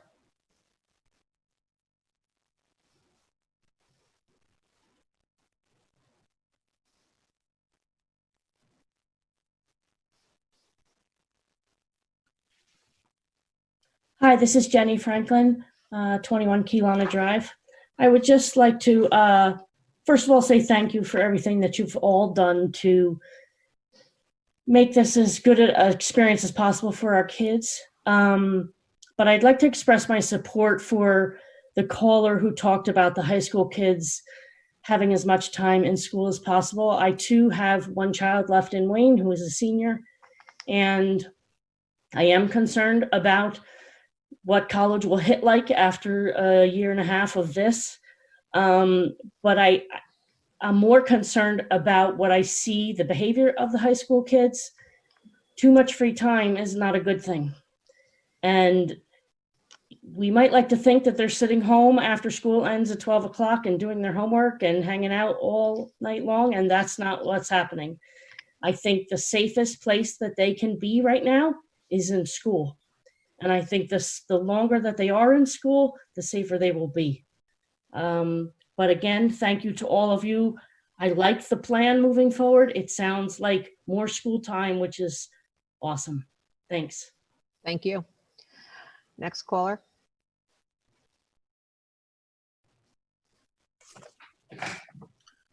Hi, this is Alan Tempescu, 41 Gibbs Drive. I missed part of your presentation, but I did hear a caller make a comment about students being locked into being either virtual or in person. So if I understood that, having come late to the presentation, right now, students have the ability to switch from virtual to in-person, vice versa, with 2 weeks' notice.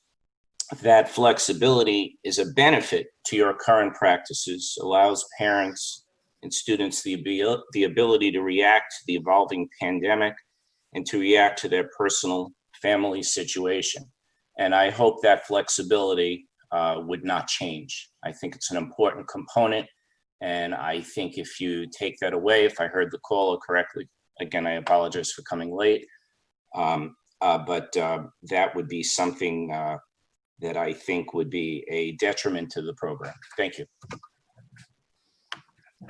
Okay, the last two callers, I'm sorry, you need to phone in. Please try to do that for the next session. Seeing no one else, can I get a mover? Mr. Bubba, Mr. Pavlak. Okay, moving on.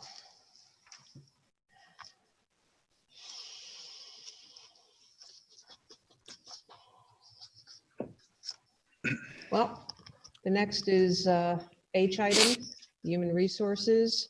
Can I get a mover? Madam President, I'd move to move the entire agenda.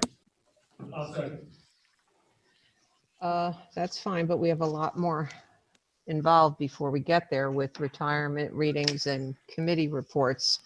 Could I just interrupt for the motion by Mr. Pavlik was seconded by which individual?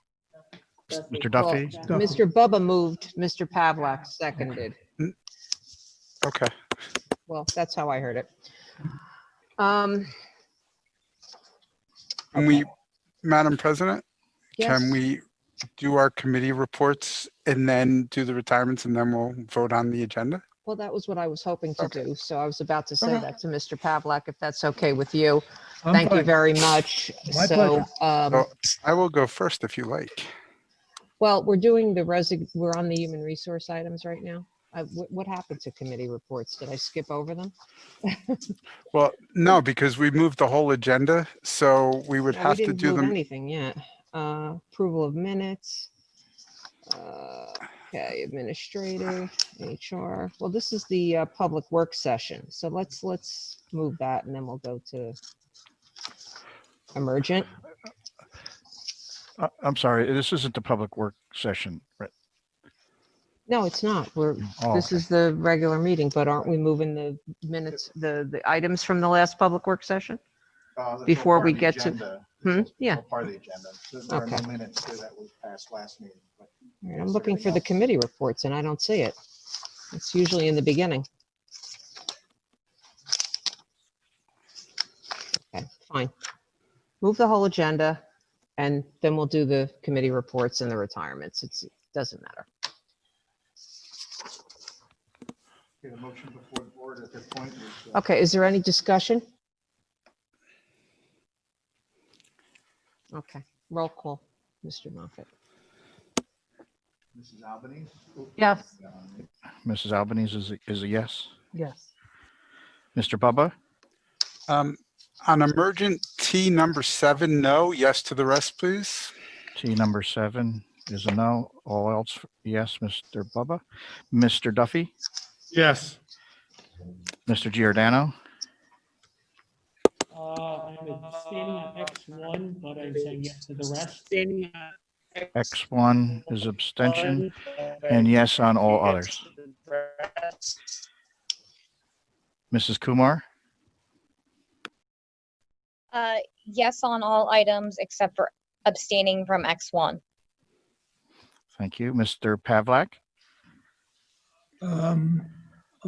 Yes to all items. On T7, I'll abstain on number 7, and I'll abstain on X1. Mrs. Putup?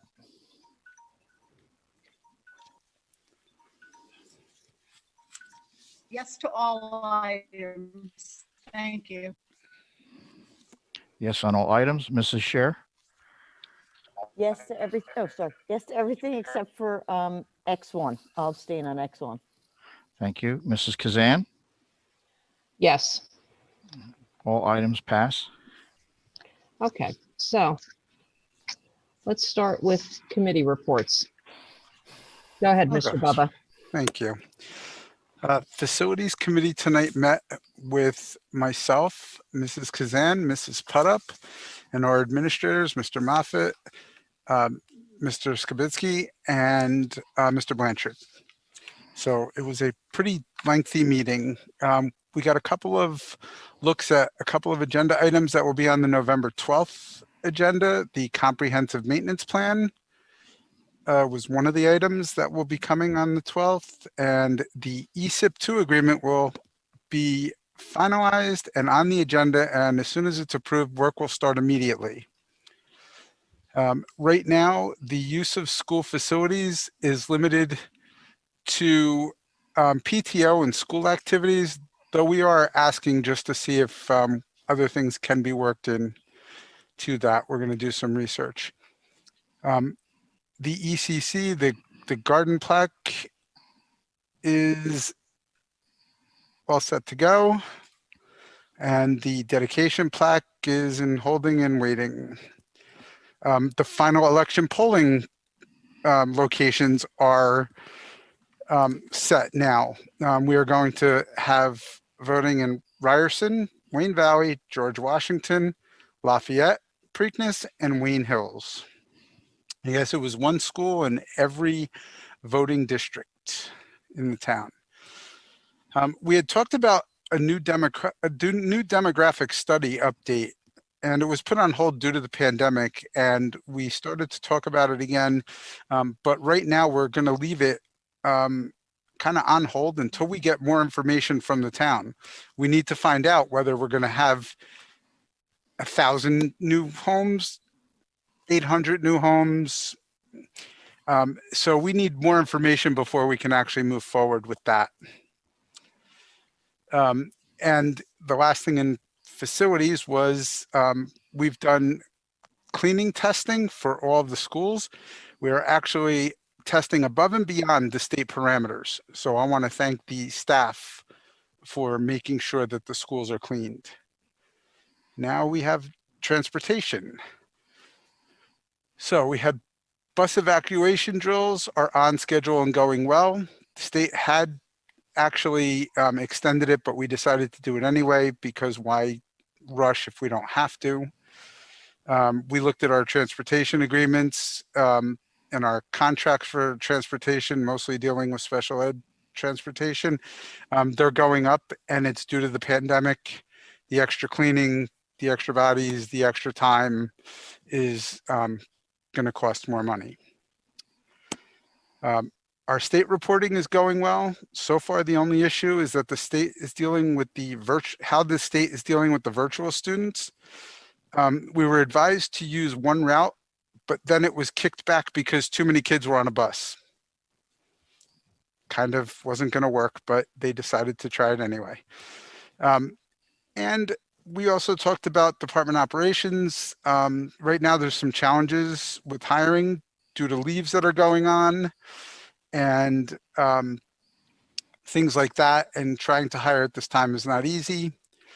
We also talked about a reshuffling of positions, adding a dispatcher, adding a driver safety position, which is being really brought by the state as the legislature has a bill that's unsigned, but they expect it to be, that we're going to have that position. The good thing is the way that they're working it out, it looks like even with the new dispatcher and the driver safety position, we are going to be budget neutral. The bus inspection cycle is over, like Dr. Toback stated earlier. We did have a 71% initial pass. The state average is 30, but 100% of our buses have passed in total, so we are good to go. We have registered for the FMCA driver clearinghouse that tracks drug testing, so that's a mandate that we have to do. We are upgrading our bus transponder software to a cloud-based system because right now it is too antiquated in the old system to do what we need it to do. The school bus security program is being offered by the TSA for free. They do a comprehensive evaluation and work with our staff to help improve safety. We're looking at all driver records to make sure that things are up to date and what we need to fill in. We're donating another vehicle to the first aid squad for training. I know Mrs. Putup was happy about that. And we ordered driver shirts that were part of the contract. So that way the drivers will have the same shirt. And that is my lengthy report. Mr. Bubba. Who's next? Mrs. Scher? Tonight, we met for personnel, myself, Ms. Clark, Ms. Kumar, Mr. Pavlak. We reviewed the minutes from the last two meetings. We went over the HR agenda, and we went over some more personal matters. That's it. Sorry, Bubba. Could you cut it a little shorter next time, Mrs. Scher? Mr. Giordano? Yes. Education Committee met this evening.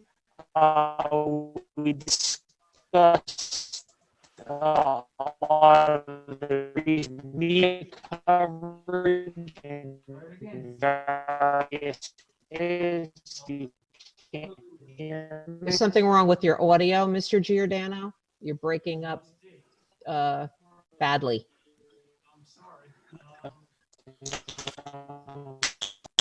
Is it your microphone? Can you hear me now?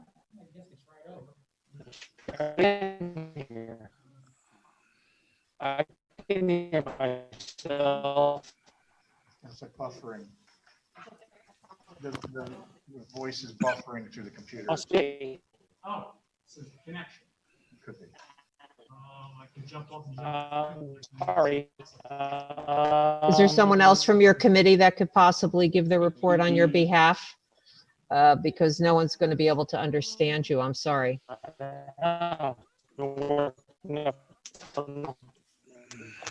Thank you. Okay, the Communication Committee meeting met tonight. Matt is still talking. The Communication Committee met tonight with Chairperson Matt Giordano, Eileen Albanese, board member, and Dr. Toback. It was a very informative meeting, but a lot of things were discussed tonight. We looked at some recent media coverage.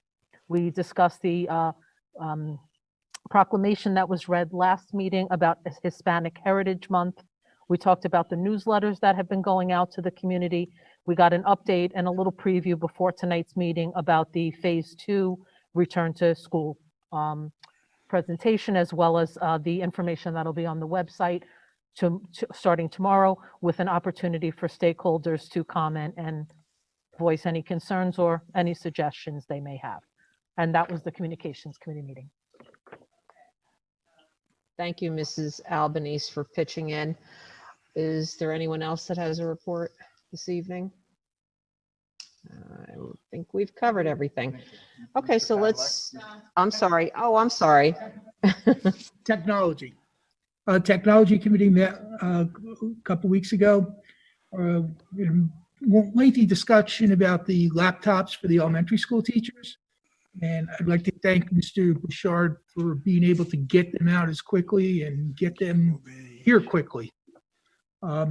Also, we had a lengthy discussion about staff Wi-Fi issues, and we're looking at anything on our end which we can do.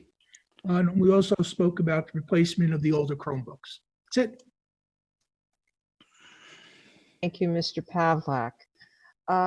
Okay, can we get to the retirements now? I believe you had one, Mrs. Putup.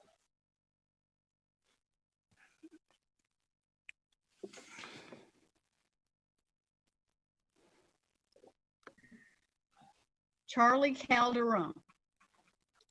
Mr. Charles Calderon is retiring after serving the Wayne Township Public Schools for 25 years, working as a groundsman in the Buildings and Grounds Department. Charlie started back in 1995 as a part-time custodian, but only for a short time. Charlie became a full-time groundsman in 1996. Charlie has done it all when it comes to grounds work in the district, be it summer, fall, winter, or spring. Charlie was outside cutting and edging our natural grass lawns, raking leaves, trimming tree branches, and planting flowers. In the winter, Charlie would be shoveling and plowing snow. He played a critical role ensuring our district was ready to address any ice or snow event. Charlie was here for every snowstorm and worked tirelessly night and day. His commitment to salting and plowing allowed school buses to roll out safely from the North Cove bus depot, and for parents to drive into our school parking lots with their children. Teachers and staff were able to reach school safely. Charlie has one daughter whom he loves. His second love is for cars. Charlie has won awards for showing off his late 60s Corvette at numerous car shows.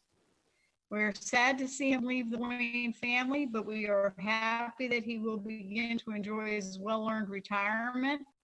We hope that Charlie will be able to enjoy his family and his love of antique cars. We would like to thank Charlie for his years of dedicated service and wish him all the best. Good for you, Charlie. Thank you, Mrs. Putup. Mrs. Scher? Tonight I will be reading for Josephine Miranda. When Miss Miranda chose nursing as a career, she found her true calling. For the last 16 years, Miss Miranda has been entrusted with the care of some of Wayne School's most medically, physically, and fragile children, and has afforded them the expert care and dignity that they deserve. The families involved considered Miss Miranda their angel, as they knew their children were her top priority. Miss Miranda was a powerhouse bundle of energy that could run rings around staff half her age. No matter what school she was assigned to over the years, Miss Miranda endeared herself to staff and students alike and formed many close friendships. We wish Miss Miranda the happiest retirement and wonderful times ahead with her cherished family. Best of luck.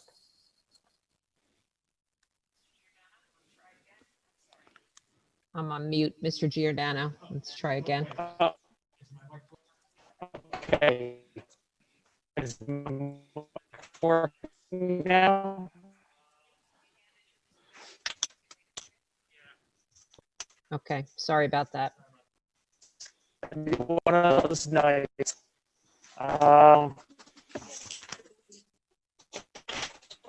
You finished? Yep. Maria Cerrone has been an office professional for the Wayne Township Public Schools for the past 20 years. She began her tenure in Wayne in February of 2000 as Secretary of Director of Facilities.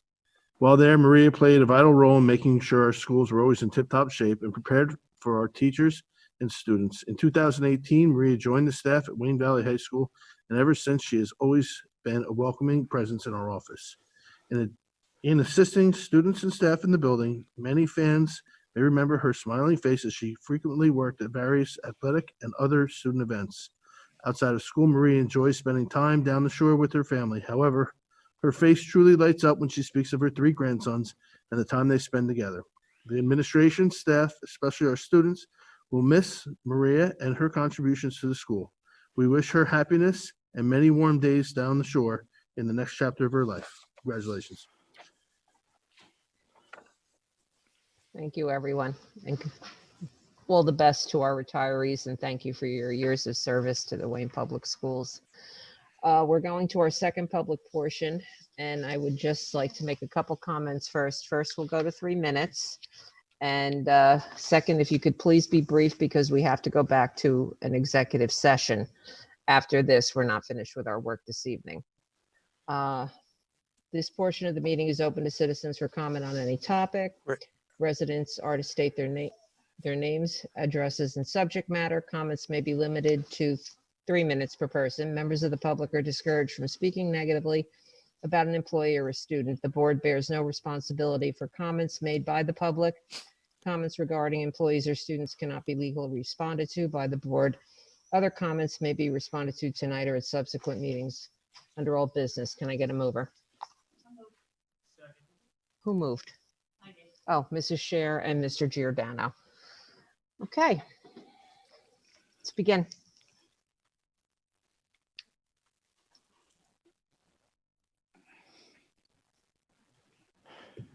Hi, can you hear me? Yes. Hi, my name is Katie Cluck, 34 Hillcrest Drive. I just wanted to thank you again for expanding the expansion of the history curriculum and making it more diverse. You said that you would be opening a thought exchange about diversity, inclusion, and I forget the third part of it, but can you please go into detail about what that is? As well, I would also highly suggest starting to look into expansion of the English curriculum.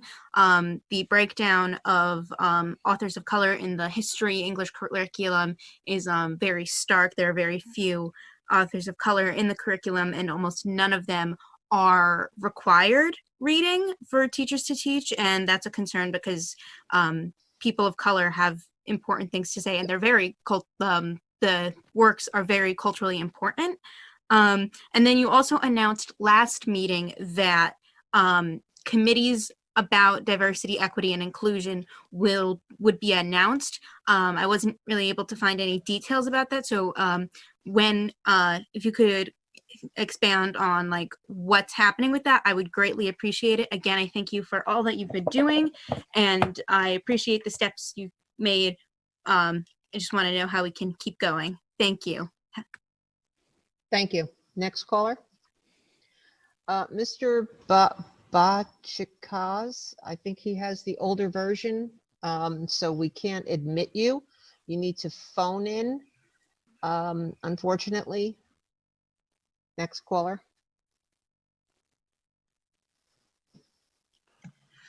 Hello, my name is Marissa Budnick. I live at 38 Clinton Lane.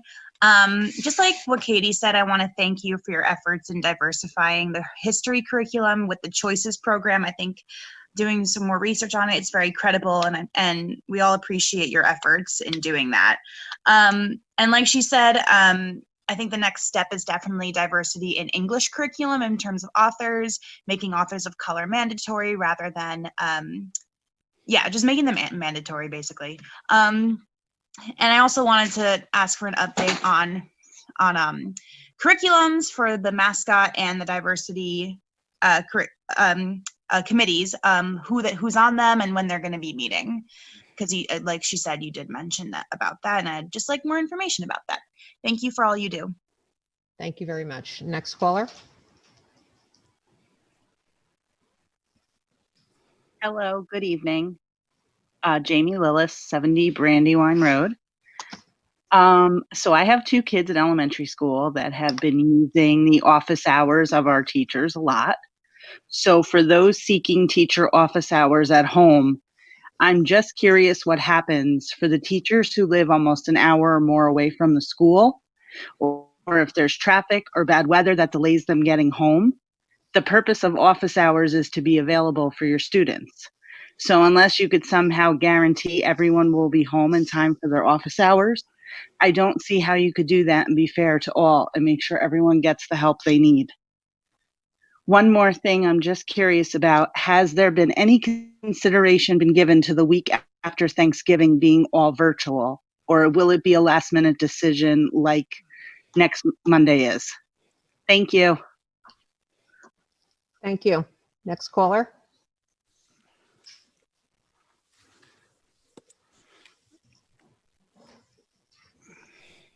Hi, it's Lillian Madar, 23 Bonds Avenue again. I just wanted to say thank you for your efforts so far in trying to diversify the curriculum. Like so far, you've done part of the history, and I appreciate that. But we all while we're also pointing out the strengths of our school community as we're coming together to diversify the curriculum in the schools and everything. We also have to recognize the school's inherent shortcomings by asking you guys to more strongly support the struggle for racial injustice.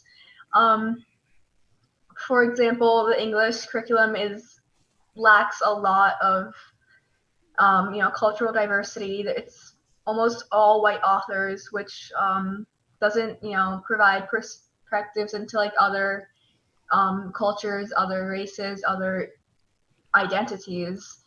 And I do not feel represented whenever I'm in English. I'm kind of forced to speak about other cultures. I've never had a chance to read something about my own culture or other people's cultures that aren't the majority.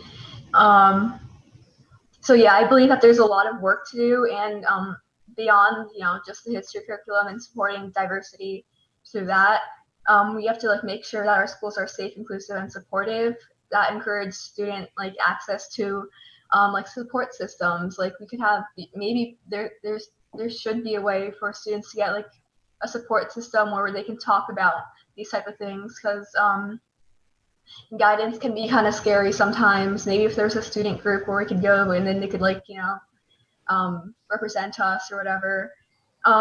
So I'm just calling upon you as the Board of Ed leaders to be committed to diversity, to take more swift and specific action to eliminate this harassment and discrimination that all the people of color and all the minorities in our schools are facing, and that'll help ensure a more positive environment for all our students. It's kind of an obligation, because it's an obligation to remove barriers and give more support so that all students can succeed and are equal and welcome on campus. And this problem is not uncommon. It's very obvious, and it's serious and dangerous. And this discrimination negatively affects these underrepresented students because they don't feel a sense of belonging, and it's not good for their mental health. And I know you guys are also trying to do that through the wellness program, but you guys also have to make it clear and widely publicize that students can file complaints and harassment because I feel like it's very discouraging. I don't know where to go if I have an issue. That's your time. Thank you very much. Next caller.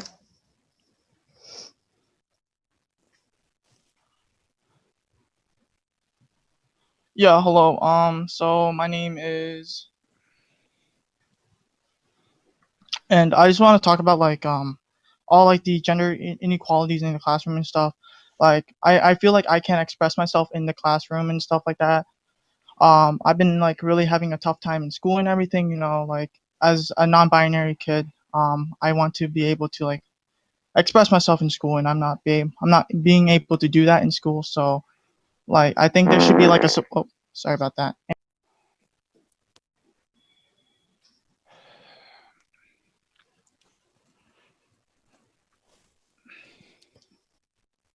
Dr. Bouchard, I think we have another prank call. Next caller, please.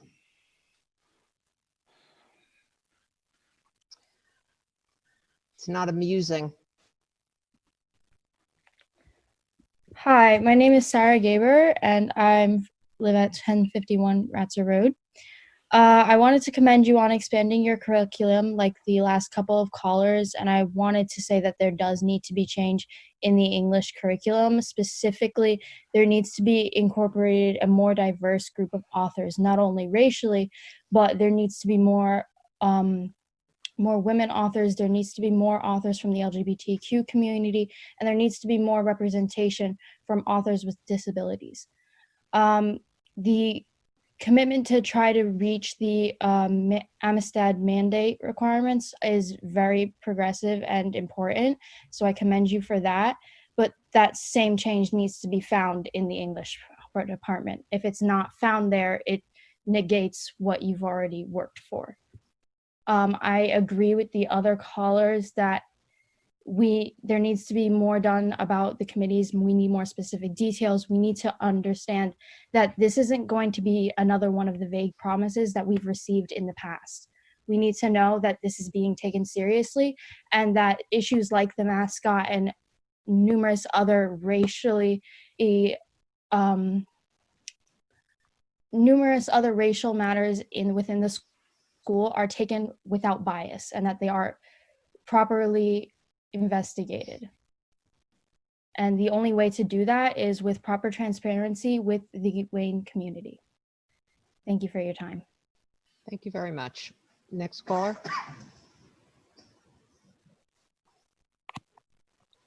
Hi, I'm speaking on behalf of a student who had to leave.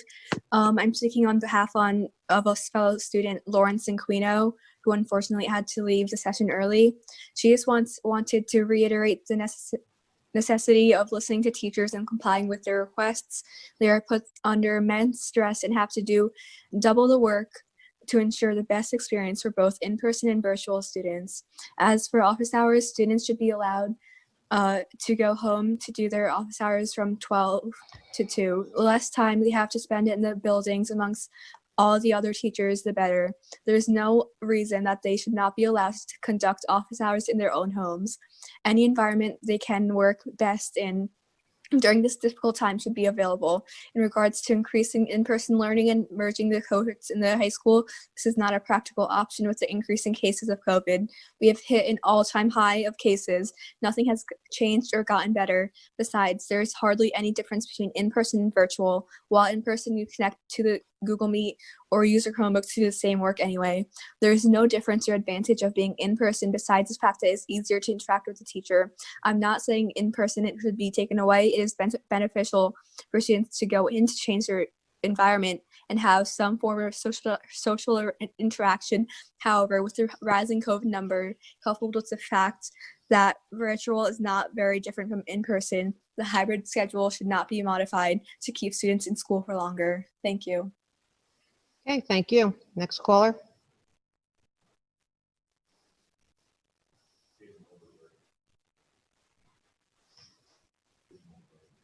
Okay, so we have another, neither of these two callers can be admitted? I can't hear you. Oh, okay, I'm sorry. Patricia, you have an older version of Zoom. You would need to phone in.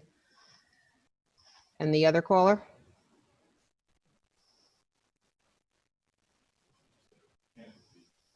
Can you talk to me through here? I can't hear you. Hannah could speak. You're unmuted now. Okay. Thank you.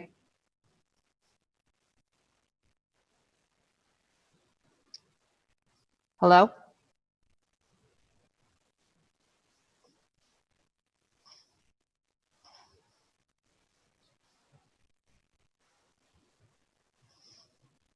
How about the next one?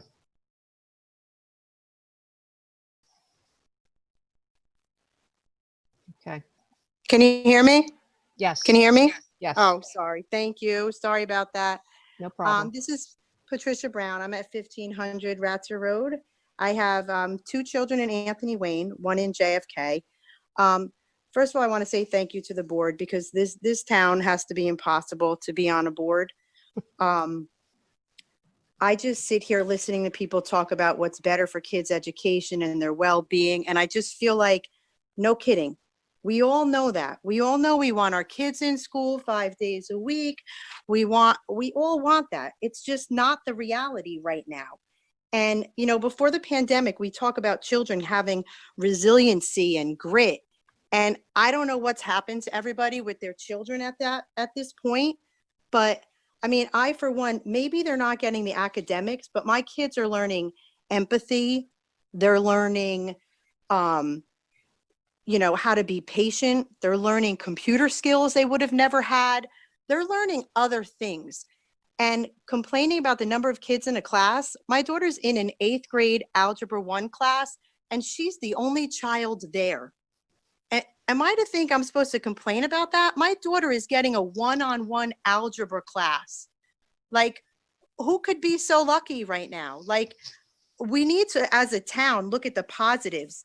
And the way people talk about teachers, I did a fundraiser at my school for a sign about supporting Wayne teachers, and we sold 40. I find it pathetic that the teachers are, this board and the teachers are just, the things they're learning. I see people who can't wear a mask properly in the supermarket for 10 minutes, and these teachers are wearing them all day. I see people who can't figure out how to help their child turn in an assignment on Google Classroom, and these teachers became masters of everything Google, like from a Google Meet to how to keep people out of meetings that want to hack your meeting and be disrespectful. I mean, they're doing amazing things. And kids running around when they're supposed to be somewhere else at a high school age, that's a parent problem. And, you know, a lot of the things people are talking about, that's parents' problems. And they're putting them on the board and they're putting them on these teachers. And what if the teachers don't get home in time to do a one-on-one with your student? Like, when did we become such a selfish town?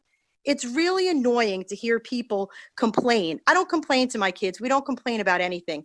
We thank the teachers for what they do. We thank the board for what they do. And we focus on what new skills we're learning and what things we can do, not all the things that aren't the way that they used to be. I just find that horrible. And I think that everybody is doing the best they can. And aside from that, the only other thing I would mention is just that not letting people come in and out is probably not a great idea. I mean, my kids have been in, but the numbers were like over 1,600. I just think we still have to keep that option, because I, for one, was thinking maybe the holidays, I wouldn't put my kids in either. So I think that's just an option that we should kind of hold on to, especially with numbers going up. But again, thank you, Wayne teachers. Thank you, Wayne board, and anyone out there who has complaints to make. You need to refocus and reprioritize and thank the people that are doing what they're doing. Thank you. Thank you very much. Can you admit this one? Okay.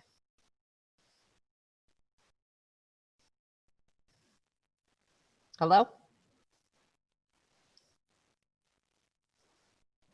think you have an audio problem.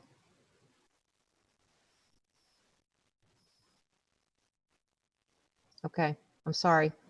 We can't seem to connect. All right, seeing no one else. Mr. Duffy, Mr. Pavlock?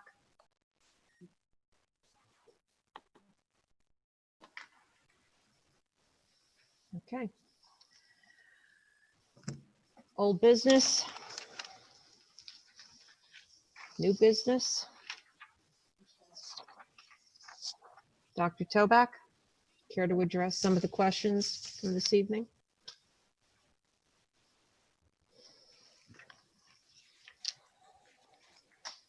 I tried to, during the time where speakers were commenting, tried to add some things together to cover a bunch of different topics, because there were either the same question might have been asked a few times, or comments may have been made, or they're related. So what I like to do is just by starting out by saying that with regard to all the public comments, they're all very helpful, because like all schools, we are largely on our own to develop the best plan for Wayne when it comes to our next phase. There's certainly no one to call with an ideal plan, but we are looking at small steps for phase 2. And we also have a unique situation, which some of the callers pointed out, in that things have gone well. And so why mess with something that's working well for us in terms of COVID? I know there's other issues, there's a variety of different problems, but in general, we've been able to remain in school when many others have not. So I guess the next thing to remember is that everything that we are discussing tonight may not make sense at all when it comes to our next meeting. A lot of things can change. 2 weeks is an eternity during the pandemic. So there are a lot of things with this plan that may very well change quite a bit as we work towards our next meeting, because like I said, conditions can change. Then with regard to the sidebar agreement, there were, it was Kim Baker, Ellen Klein, and Julia Hilgidardia that brought up some questions regarding the sidebar. So this is something that it's an agreement between the Board of Education and the Wayne Education Association, and it pertains to the elementary school schedule. For parents, the important part of it, and the thing that you'll be happy about, is that the specials are back in the schedule. They're not virtual. And so that's something that's a detail that's very important, and I think that will satisfy a number of our parents. And for teachers, I think there's also a very positive thing related to some of the questions about the ability for teachers to go home early. So the original schedule was agreed to this summer. This is pretty much the same agreement that was arrived at this summer, but things happened. And so now the teachers would be able to leave at 2:45 at the elementary level. So there is some time to leave school a little earlier. But there are some, there's some other facts that need to be considered. So as far as another topic that came up kind of related about teachers being able to leave at lunchtime. So that's a different topic. And the ability to leave, or I should say right after the students leave. Okay, so that question came up, or there were statements made about that issue a number of times. So there's actually quite a few different things to consider when you're doing something like that and or thinking about it. So can teachers hold office hours from home? Okay, so the answer is yes, that might be possible. But the teachers are represented by their teachers union, the Wayne Education Association, and there are some fairly significant issues that have to be discussed. For example, one of the issues is that overall, the district cannot pay for a teacher's commute. So ultimately, we are prohibited from paying for the commute time for staff members. So that's one issue. Two, it's not just for the superintendent to change the contract. So ultimately, the teachers have an existing contract that they're obligated to meet the conditions of that contract. So it's a much larger discussion, because if you're going to change one part of the contract, then other parts of it change. And so there's a give and take. And the other thing is there are liability issues for the district that must be considered. So for example, if teachers are traveling during school time and there's an accident or some other things, there are some liability issues that have to be considered. And there's also concerns of taxpayers, wondering about accountability and things such as that. So like I said, there are some important issues that need to be discussed if that were to be possible, but that's something that's a process that would not be easily achieved immediately, okay? So then Lauren Toronto brought up that the day is ending early, and is there a way to extend it? One of the big issues with the return to school plan in every community was lunch. So right now, especially at the elementary level, we have a snack, we have a take-home lunch at the middle school and the high school, And so the whole point is that it's very hard to extend the day further because of the lunch issue and an inability to serve your traditional lunch, okay? There was a question from Katie Scheit about a dedicated virtual teacher. We did look at that option, but if we do something like that, then it makes it very hard for teachers or for students and parents to look at options to come back and go out. So it really would be a hard thing to do than set up a virtual teacher for a grade level. We would require quite a bit of additional staffing. Another question, there was a question from Ellen Klein and some others about cleaning. Okay, so how is it possible that we have all these, an increase in cases and things like that? How can we increase contact time when Wednesday is set aside for a deep cleaning? But we could do the deep cleaning. We have been doing the deep cleaning in second shift. So once everybody's gone, we do the deep cleaning during second shift now because there's a lot of other things that we do during the day on Wednesdays. So that's how that would work out. So it's the same cleaning, just a different shift. Okay. So, and if there are technical issues, audio issues, things like that, I'm sure there are some minor issues that are out there. Let's see. I'm just going through here just real quickly. There's a number of comments that were made. Stephen Sundell made a statement that he was disheartened and he took exception to the wording of my report. The wording of my report when it comes to the discussion about COVID cases in Wayne, that is language directly from the Office of Emergency Management. That is not my wording. It's from the Office of Emergency Management. Let's see.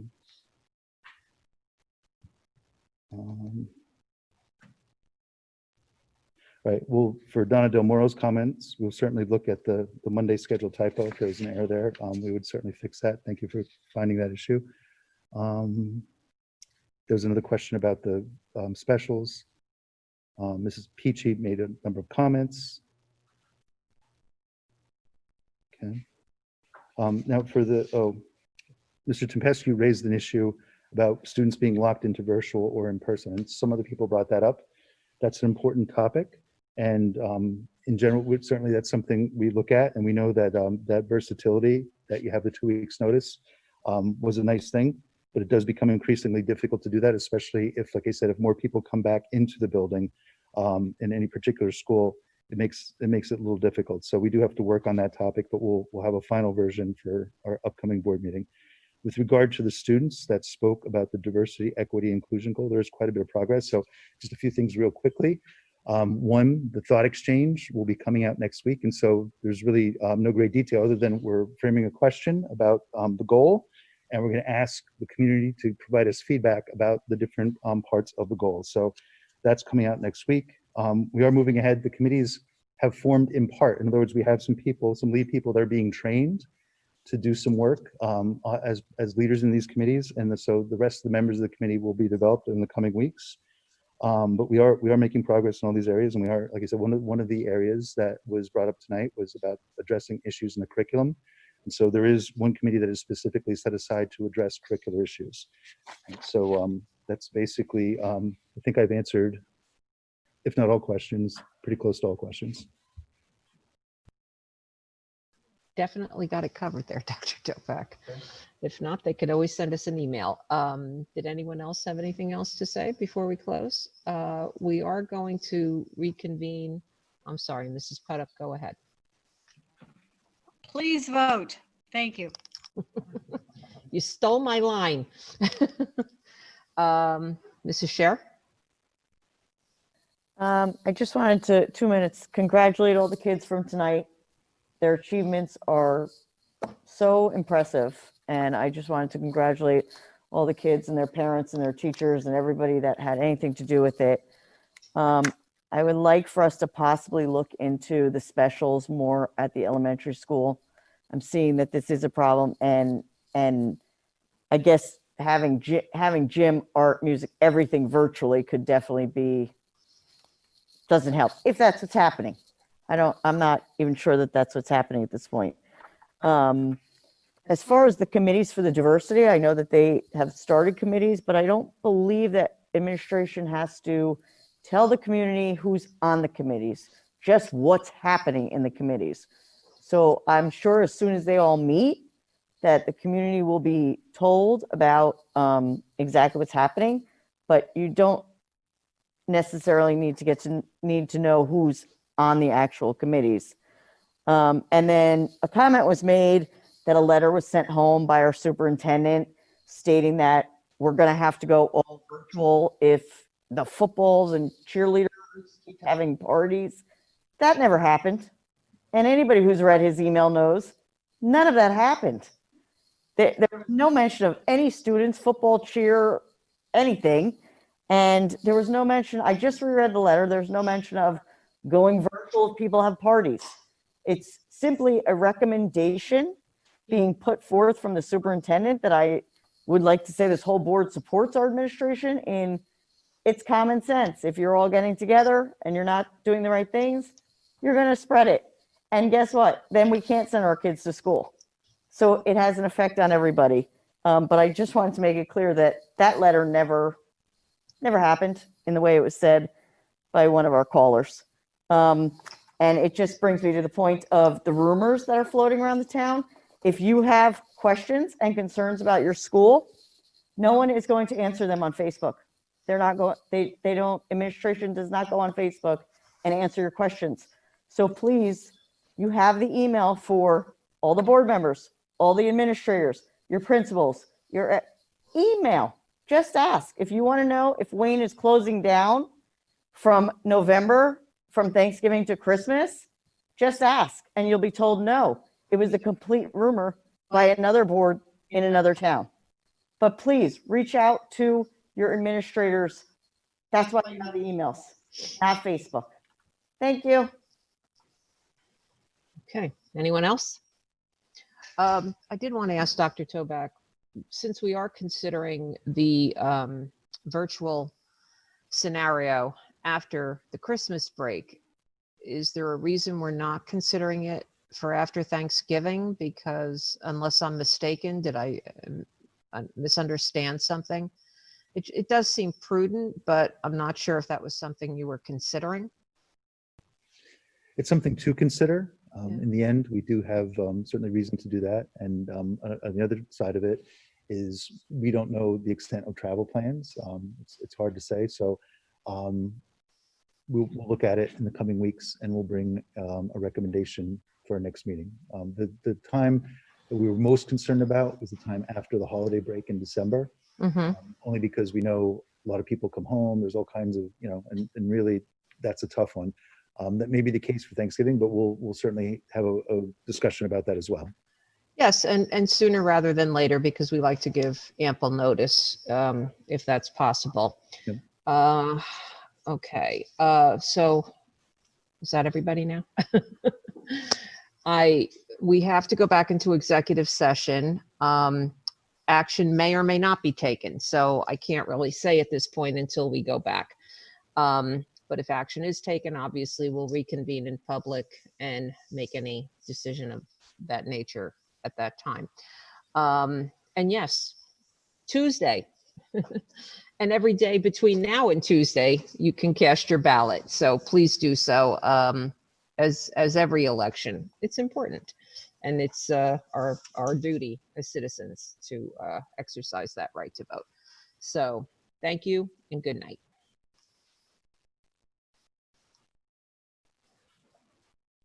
Do I need a mover to close? Yes, somebody move to close, please.